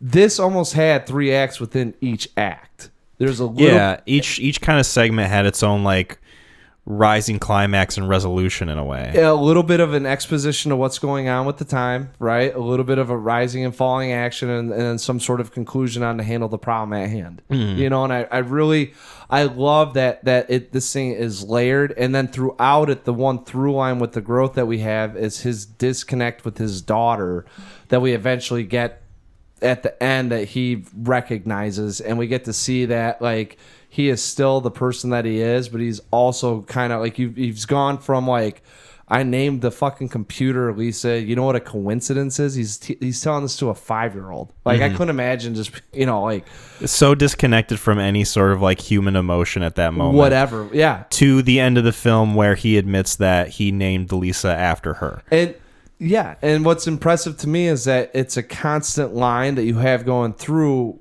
3 acts within, you know, you have the 3 separate acts, and within each one is an act of itself, but the through line keeps going, his growth and understanding of who his daughter's becoming, you know, and I really like that. I really do. And like getting to know her, and like just kind of like doing little things here and there in those scenes to like actually engage with her and like kind of grow as a character. Well, you get like one of the fun ones is at the very beginning there, he kind of he does his fucking piece of shit answer of, you know what a coincidence is? I didn't realize how much of a piece of shit that was until I was watching it, and like they do like each face, you know, and everyone's like, and then if that camera would have swiveled to me, I would have been like, Like, are you fucking serious, dude? Like, come on. Even like no touch. But then he goes, oh, she's playing on it, and he grabs her hand, and he you can start to see that there's an emotional bond actually being formulated at that mark that we get to see as we go throughout this thing, and it's I think at the very end it's rewarding, especially I got a little daughter coming into the world that I'm watching this. I was like, I don't want to have any sort of connection to you. Remind me of Steve Jobs as a parent. She's born. You're like, do you know what a coincidence is? She's a day old. Fucking, he did the math, and it's wild. But 68% of Americans could have possibly slept with you. No, it's 28%. 28%. And she goes, you're telling everyone that I slept with 28% of the men in this world? That's not what I'm saying. Yeah, well, because I did it all in one night, asshole, or whatever, Yeah. Oh my God. Yeah, no, I really like the performances. It's interesting that this movie was directed by Danny Boyle. Having seen Trainspotting in 127 hours, like a Slumdog Millionaire, he does have a sense of style with a lot of his movies, and this is one where I felt like it was kind of almost the least present. It's very straightforward, very simply shot, very like kind of simply stylistic, and not saying it looks bad, because there was some framing that I really liked in this movie, specifically with Jeff Daniels kind of standing at the end of the hall and they have that confrontation. Some of the framing with the way he's standing on stage talking to Seth Rogen at the end of the film, essentially, where they have that confrontation. Like, there's things like that are really cool and dynamic, but at the same time, I couldn't help but feel like this could have been directed by anybody. Like, there's not too much of a voice on this film except for Aaron Sorkin's writing showing through. I think the writing comes through, but I also feel like some of that editing that you're talking about is very Danny Boyle-esque. It's very frenetic at certain points. Which I think you need with the dialogue and the subject matter at hand, because if you think about it, there's not a lot going on with a lot going on. Yeah. It's not like this isn't, Taken 2. A lot of people are just talking about how Steve Jobs has pissed him off, and that's what you got going on. But at the same token, I also think that the theme and some of what you could make the argument is that it's almost binary at points. Yeah. Which plays into some of that computer theme, if you will. And some of it, you get some of the dabbles with maybe, when they're with Steve and his creative mind. Like, I bet you if you watched it, you could see points where it's like you're saying, pretty straightforward, one tracking shot, and then if he gets in there and his mind starts to work, I bet you start to see a little bit more of the editing going on. Yeah, and that plays into the mind of Steve Jobs as we're viewing, as we get to see him churn it out. Like, one of the ones that I liked is him and John Scully when he goes, "This is a Margot. Like, you have to drink this," and he goes, I don't know what quote I want to use, and then one of them, he gets up there and he starts reading off, and you can see the quote pop up. And he goes, or I want to go this, and you see the quote pop up. There are times when his mind starts to kind of work, and you get some of that editing that plays into it. So I think there's a bit of it there at least. Well, I think you can't have a film. I don't know how much more editing and camera shots that I would like out of this thing. Right. And I'm not saying it needs to be like Slumdog Millionaire style editing where it's like fucking quick cuts all over the place and it's like super fucking frenetic. But at the same time, I can't help but think of a movie like The Social Network, where I love the directing of that movie, where it's like it's framed, the color palette, the tone of it is very much still David Fincher, even though it's like kind of a different type of movie that he's used to making.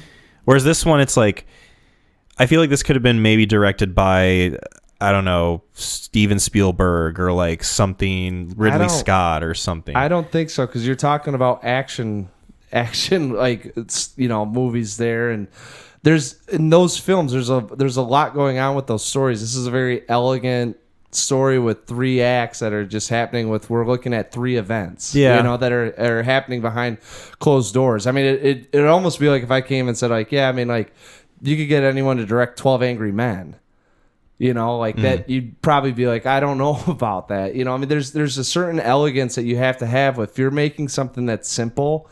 It's very easy to botch simple. Yeah. And I think that, like Killers of the Flower Moon, there are points in that movie where he's got to turn it back on. And that's where you see some of the editing that happens with this one at least, you got to speed it up because we're ramping up a whole lot of information as we switch from 1984 to 1988 to 1998.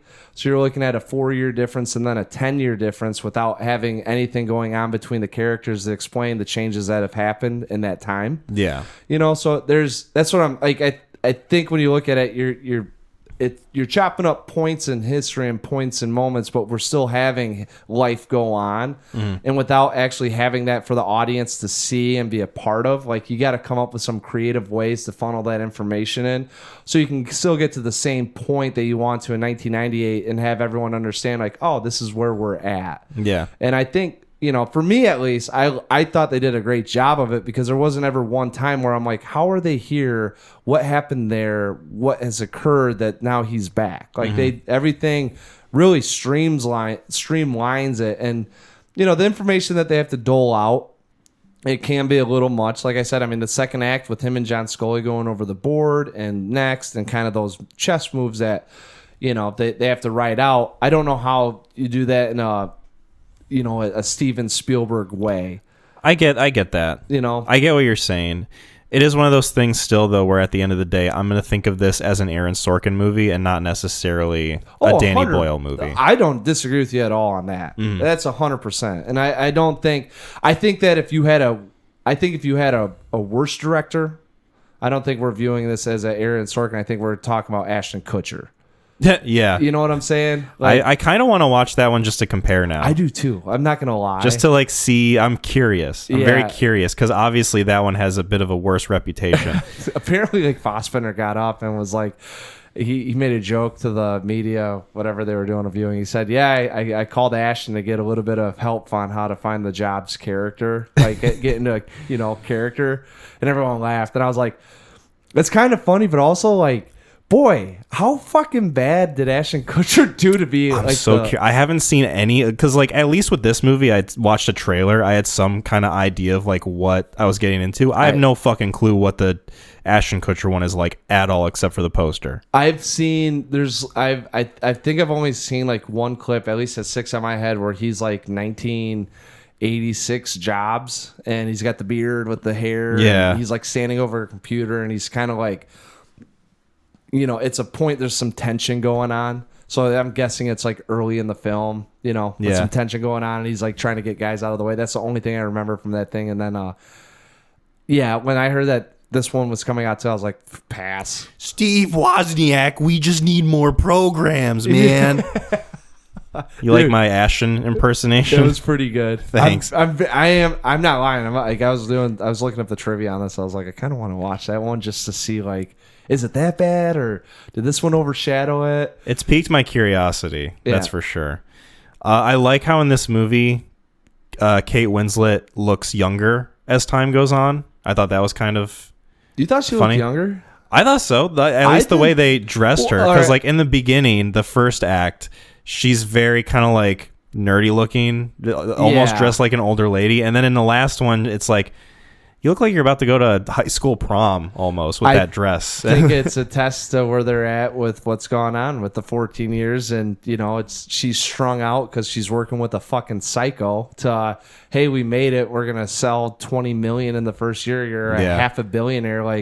I'm glad you stayed on with me. Here's your $250,000 check a month. I just like that they managed to successfully make Michael Fassbender, Steve Jobs look older and a little bit more mature as time has gone on, and then they managed to kind of do the opposite with Kate Winslet, where it's they try to make her look more modern, but at the end of the day, they just ended up making her look younger. I just didn't think she aged, honestly. I all 3 times I was not paying attention to her dress code or what was going on. I was just sitting there how are you getting him out of these tight spots? And then I'm pretty sure Seth Rogen looked the exact same in every single every single story. Yeah.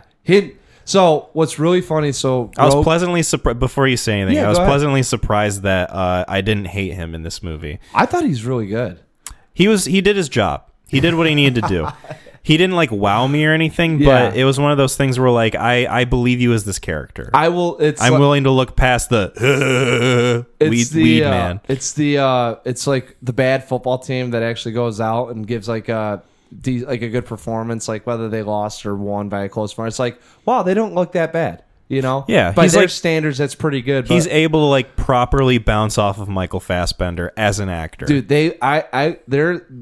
Their jargon, their discussions between each other couldn't be that happens in everyday life. I'll just say that. I was thinking about it too because I related to him a little bit. Like, one of the Fassbender's always fucking shoving it in his face too. Like the first disrespectful one is the band, they play the band, I play the orchestra. That's what, and he's like, that doesn't fucking make any sense to me, and then you can see that there's a little bit of dispute, and he goes, you got a free pass from me. He goes, that's so condescending. And then Jobs goes, yeah, because I played the fucking orchestra. You're sit right there in the band. You're a lead chair. You do an awesome job for me, and I was like, God, that is so fucking ruthless to tell someone that, like, you serve a purpose and that you do a really my purpose. Yeah.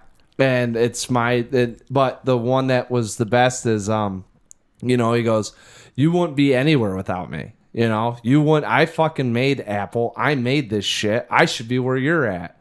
And then he goes, I shouldn't be Ringo Starr. I should be John Lennon. And then Jobs looks at him. He goes, you know why John became John? Because he was John. Mm-hmm. And it's so true. It's like, and I've had that, like I've like some football stuff that got out there, and it's nothing like revolutionary like that. But I mean, like you put some stuff together and some people get their hands on it and they can do a better job with it with you and market it like that. You just go back into the abyss, and it really gives you great sympathy for Woz with him saying all that stuff to him, because I like, if you can relate to it too, like you the frustration that he's going through being the guy that did all of that, and Steve just going out there and because he can slap a half-eaten apple on it.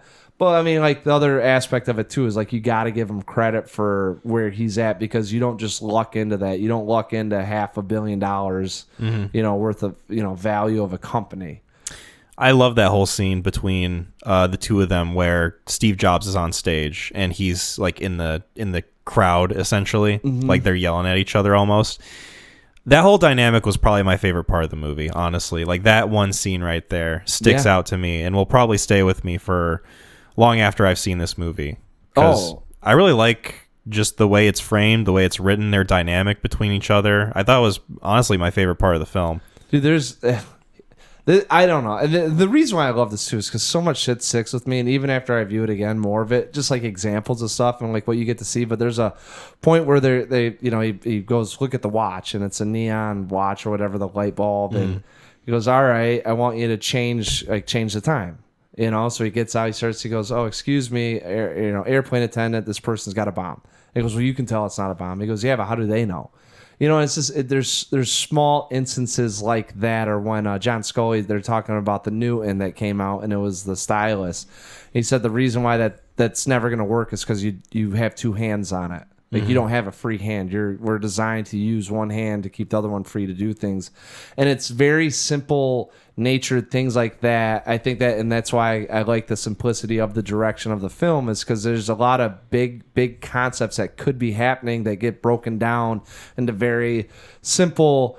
That's not how the mind works, and.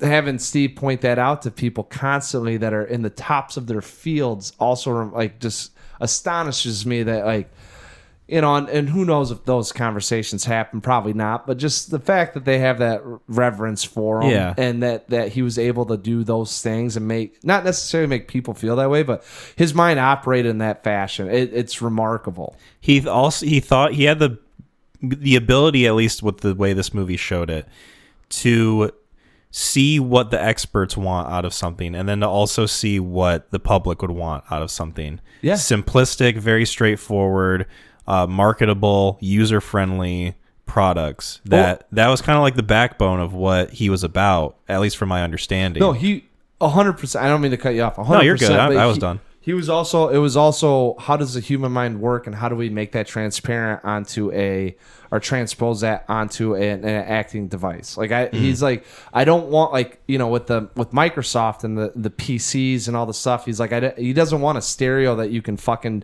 take things out, because that's not how the human mind works. You can't just discard this memory and upload this memory into it. You can't take all these components and change it out, because that's not how the brain works.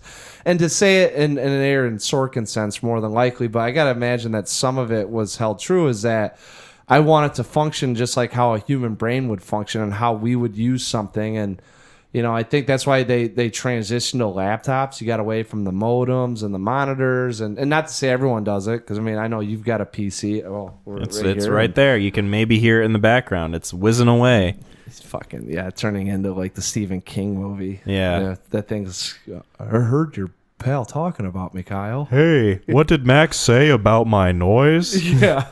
But I think that's why a lot of what he wanted to do too was very ahead of its time, because how do you make it possible? How do you get the Walkman out? He goes, it's so gaudy looking. I hate that you got to carry it around. I want something just to fit in your pocket that you can bring music with. I'm gonna put music in your pocket. Yeah, I'm gonna put music in your pocket. I don't even know. 500, 1,000, between 500 and 1,000 songs. Yeah, right in your pocket. Yeah. You know why? Because I hate watching you carry that thing around. Yeah, that's why. But that was like the problem with the Newton. You know, he's like, it's not gonna work out, because you have to sit down and you have to stop and you'd have to type it out. Mm-hmm. So like, get something, you know. And I think there was when he was talking about the iPhone, I think that's when he brought up not in this film, but like in real life, when Jobs was talking about it. And I think he said it wasn't like the conversation with John Scully was as simple as that. He's like, I didn't want to do it out of spite and vengeance. He just goes, it didn't serve a purpose, because at some point it won't be something that people will use. Yeah. Cool. I don't know if I have anything more to say about Steve Jobs that we haven't said already. Yeah, good film, solid pick. Appreciate you bringing it to the table. Was there anything else you wanted to bring up with this film? No, I think I got it. There's, I mean, this thing is so rich with quotes, and it's very quotable, and it's very well written overall. I mean, quotes that I think there are quotes that when you look at, I mean, in my line with coaching, a lot of it sticks out too with because, you know, if you looked at Jobs as like a head coach, mm-hmm. you know, and you got all these assistant coaches and all the operations. I mean, there's just so much that goes on with stuff, and to have wherewithal of everything that is feeding into the consumer, any stimulus whatsoever, operations or the presentation, that he was just aware of and had the foresight or didn't lack any oversight on you know, even minuscule things. And I really like that. And I think a lot of the stuff that you gets quoted in this thing that you see in some of the dialogue that goes on, you could actually, you know, relate to everyday life with friends or with people that you know that have had conversations with other people about stuff. And you know, so yeah. Shall we get into ratings? Yeah. Am I going first? This is a very solid 7 out of 10. Enjoyable movie. Some things I really couldn't connect with too much, mostly the presentation and the editing. It's one of those movies where, like, the writing's very good, and that's probably the most I'll get from it, and the performances. A few select scenes that I really like the framing of and how they played out and the dynamic of it, and I do like the way it's structured, but it is one of those films where I don't know if it'll last with me as much as something like The Social Network or something of a similar vein. So that's where my thoughts on it are. I'm a 10 out of 10 with it. Damn, son.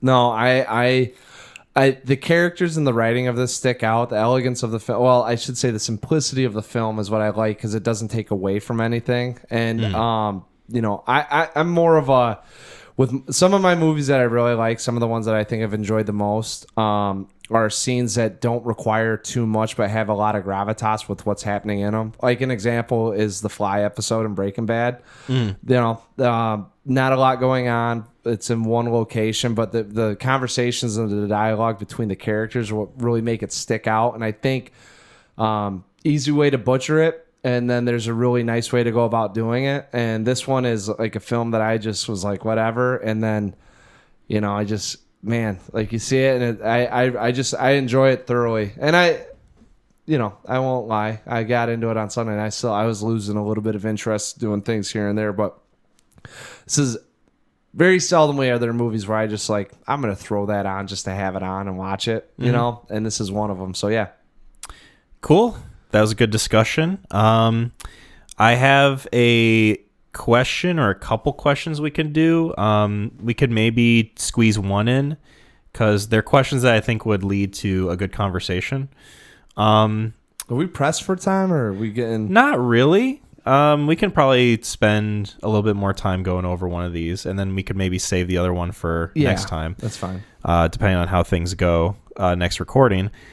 So we'll find out. This is a question that I came up with that I wanted to ask you. So my question, and it pertains a lot to your life and the fact that you are about to spawn Kyle Jr. soon. Oh, yeah. Which is very exciting for me. The name right. Yeah, the birthright. I've called it. You've heard it. It's in recording. Yeah. Can't take it away from me. My question for you, and this is also keeping in mind that you have Preston as well. Oh, yeah. My question was, what are films you will never show your kids, no matter how old they are? Never show my kids? Never. Like, you don't want them to watch it. You don't want to watch it with them. Even if, like, maybe you think it might be a film that you enjoy, maybe it's something that you're like, I don't know if I could do this with my children. Shame. That was honestly one of the first things I thought of too. Now, like so here's the thing. Like you gotta rope it into categories of. So like you can go about it as in Preston he's 6 years old, right? Mm-hmm. There are TV shows and movies that are meant for kids that I don't know if I would show my kid necessarily. You give me an example. Well, like, I can only go off of my personal experience with my parents. They didn't want me watching shows like Cat Dog or fucking Invader Zim, something that they felt rotted my brain when I was a little baby impressionable boy. Or like something even like The Simpsons, maybe, where, if you're showing that to a 6-year-old, that's a little weird to me. But, maybe there's something in there. I don't know. I'm trying to kind of formulate what an answer would be. Well, cause that's what I'm saying. It's hard. It is hard, and you really don't know. I'll say this. I was watching. There's a show on Netflix called F is for Family. It's Bill Burr. Mm-hmm. He plays a Boston dad, and just imagine a blue collar Boston dad in the 70s. Like there's a lot of that comedy in there. He's got a couple kids, and it's just kind of probably like how his dad was with him in the times where it's just like, they're like human. No one really knew much about the human mind, and you had these parents that were just making, decent money, just becoming drunks and stuff, like shit like that. And there's a lot of foul language, and Preston was all of 3 months, and I had it on, and I was like, I'm just not going to watch this with him. Mm-hmm. When it comes to like what I will and won't watch with him, like at 6 years old, he's going to have not a lot of things that he'll bring up that I will be like, no. Right. I think if I had a good idea about what a movie was, like let's say my daughter wants to watch Black Swan when she's 17, I will probably be like, it's your choice. If you want to watch that film, that's completely understandable. I will be out of the house. It's gonna make me a little uncomfortable. So why don't you watch it? And if you think it's a good viewing and you think that you'd have some good talking points with me, I'll watch it with you a second time. Mm-hmm. One of my teachers in Muskegon was English teacher. I loved him. He's one of my favorite teachers. Mm. Really. Thought outside the box and, creative dude, and really was into his own personality and really believed that writing could influence you, And he talked about his kids and them asking questions about this, that, or the other, sometimes like very adult natured questions, not necessarily like but like, like how do you have a kid, or, do parents have like they make out, or they do, shit like that. And he's like, I always answer them truthfully, and I don't think I'm going to go that drastic with it, but I do feel like that if Preston or my daughter wants to make a choice with something that is something that's not going to conflict with their development, yeah, then yeah. Now, I've heard some guy, like you're talking about a 12-year-old that wants to watch cartel videos on Black, the Red Network on YouTube, and like, hey, we won't watch that. No, that's where you get the real fucked up shit. Yeah. But like I don't know how many movies I've seen that I'm like, it is one of those things where, like, obviously you want to guard them and keep them safe from media that would have a psychological effect on them and that they'd be too young to experience. But at the same time, it's one of those things where they reach an age where you have to kind of sit back and go, like, it's your choice. It's your responsibility. I'm going to let you know my experience with this. And if you want to check it out, go for it. And, I'm kind of in the same boat as you, where I wouldn't want to limit if I ever had a kid, what they would experience as far as like art and entertainment goes, if they were of the right age and if I deemed it okay for them to experience that sort of thing. Like, yeah, because at the end of the day, it's a combination of parental responsibility mixed with trusting your kid. And I was just kind of curious about that because, you've got a little one on the way, and I was just curious if that's something that you ever really thought about, or like maybe you were watching a movie and you were like, I don't think I could ever watch this with my kid. Well, no, in any sense. No, it was funny because Preston, and he was kind of falling asleep when we watched The Island of Dr. Moreau, and yeah, you were saying that. That's one that I'd probably, like, looking back, like, we'll just hold off until a little bit older. But my dad, and I think I talked about that too. I mean, he would throw on movies all the time. It's like, as long as they didn't have tits in it, we could watch it. So, I can still remember this day, like, kind of falling asleep, but he threw on The Rock. Mm-hmm. And there's the opening scene of The Rock. Some gruesome events happen to some soldiers, and being like 8 and just like, that was horrific. I don't know what I just saw there because I don't know what chemicals are. Right. I don't know what the inside of my head looks like. Yeah. And so, like, it'd be like, all right, how much of this is that they don't understand what they're seeing? Because, like, we throw something on, we know it's for an entertainment purpose, and that you can separate reality and fiction. Yes. And it's like when you're young, so that's hard to do sometimes. There's for sure. And so, like, no, when it comes to TV shows and stuff too, like, no. And I like, if we were talking like Breaking Bad, I'd probably wait till he's like 13 or 14, 15, somewhere. 15, I think, would be a good age. Somewhere in like high school. Definitely not middle school. Middle school is probably one of the ones where I'm like, we're not going to watch that. No. Especially considering how some of the earlier Breaking Bad episodes are, because they're purposefully awkward sometimes with like the subject matter. Like, I'm just thinking of a few sexual scenes here and there. I'm not that stuff is kind of like he's gonna find out about it, like that it's more of I'm more concerned with drug use, language, and guns. Violence would be a big one. Yeah. Like, I don't, and like, you get into some of the war movies or guns are popping off, or like with the video games and stuff, it's kind of like, all right, like, you just have to have those conversations. But like, when you put something on film that's in a very realistic setting and it makes it seem a little desensitized. Right. Like, because there's certain movies that I can think of where, like, obviously I wouldn't want to watch with my kid at a certain age, but then there's also movies where I have to think, like, what is the point of you watching this? Like, what are you getting out of this besides, like, just mindless violence? Right. Like, do you like the action? Do you like the story? Do you like the characters? Or do you literally just like watching Keanu Reeves shoot people in the head? Like, is that something that's the only thing you're getting out of it? Or can you recognize, like, other stuff? Or is this just, like, mindless whatever to you and you're becoming a desensitized asshole? Yeah.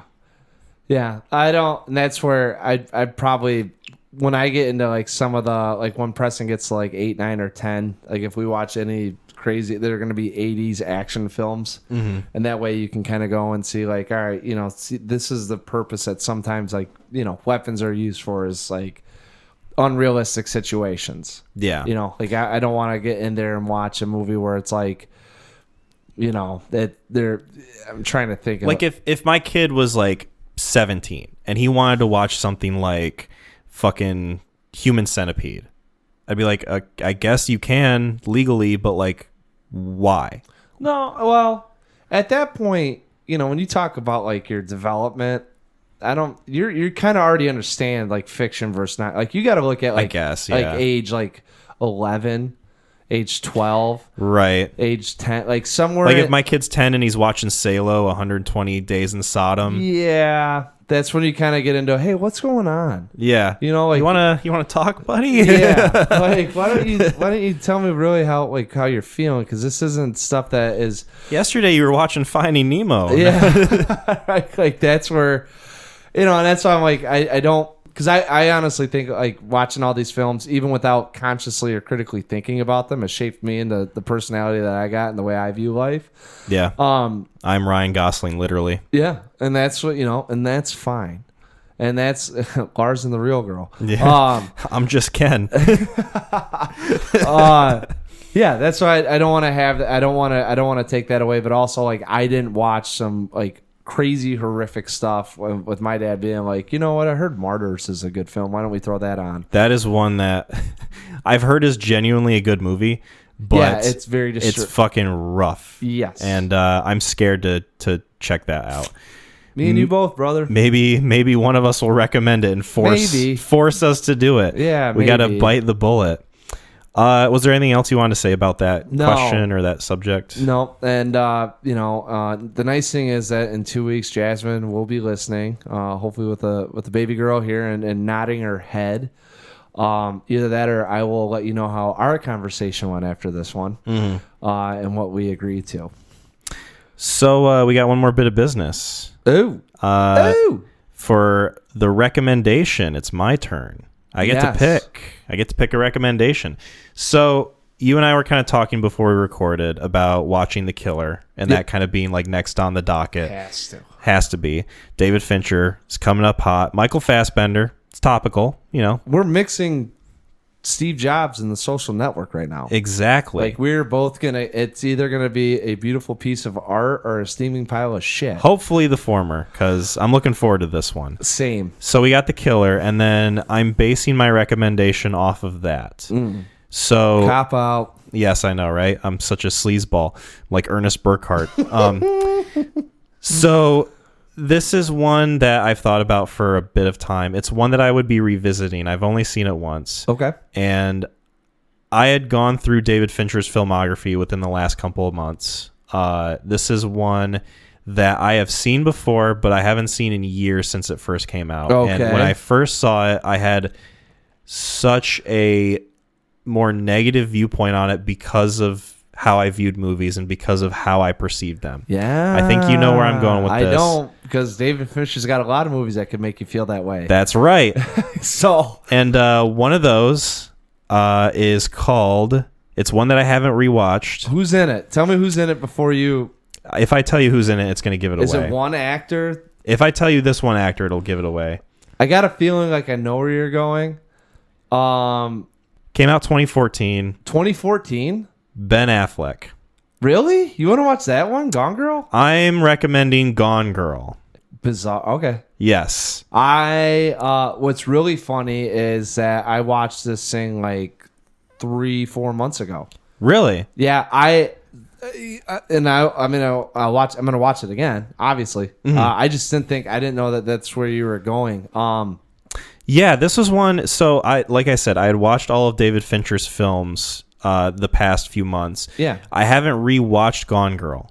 And Gone Girl's the one that I really want to revisit because of how my viewpoint of movies worked back then when it came out. It's going to be very different from now, I imagine. And I'm going to have a lot more to say in terms of like what the film does for me on a second viewing. I'm incredibly interested too, because this is one that kind of polarizing, but I have certain thoughts on it. So yeah. it'd be nice to talk about because I'm actually genuinely curious if you can. I don't want to say help me on the film, but just getting your perspective on it. And I think because this thing, yes, I'll be watching this basically with a fresh new pair of eyes. Oh yeah, 100%. From when it came out in 2014. I think I just did that with the film not too long ago that I recommended that I was like I want to see again. Yeah, this is one of those for me where it's like I might as well be seeing it for the first Deer time. Hunter. Yeah, I saw the Deer Hunter once. And I thought it was like, oh, it's all right. And now I've watched it again and I'm fucking.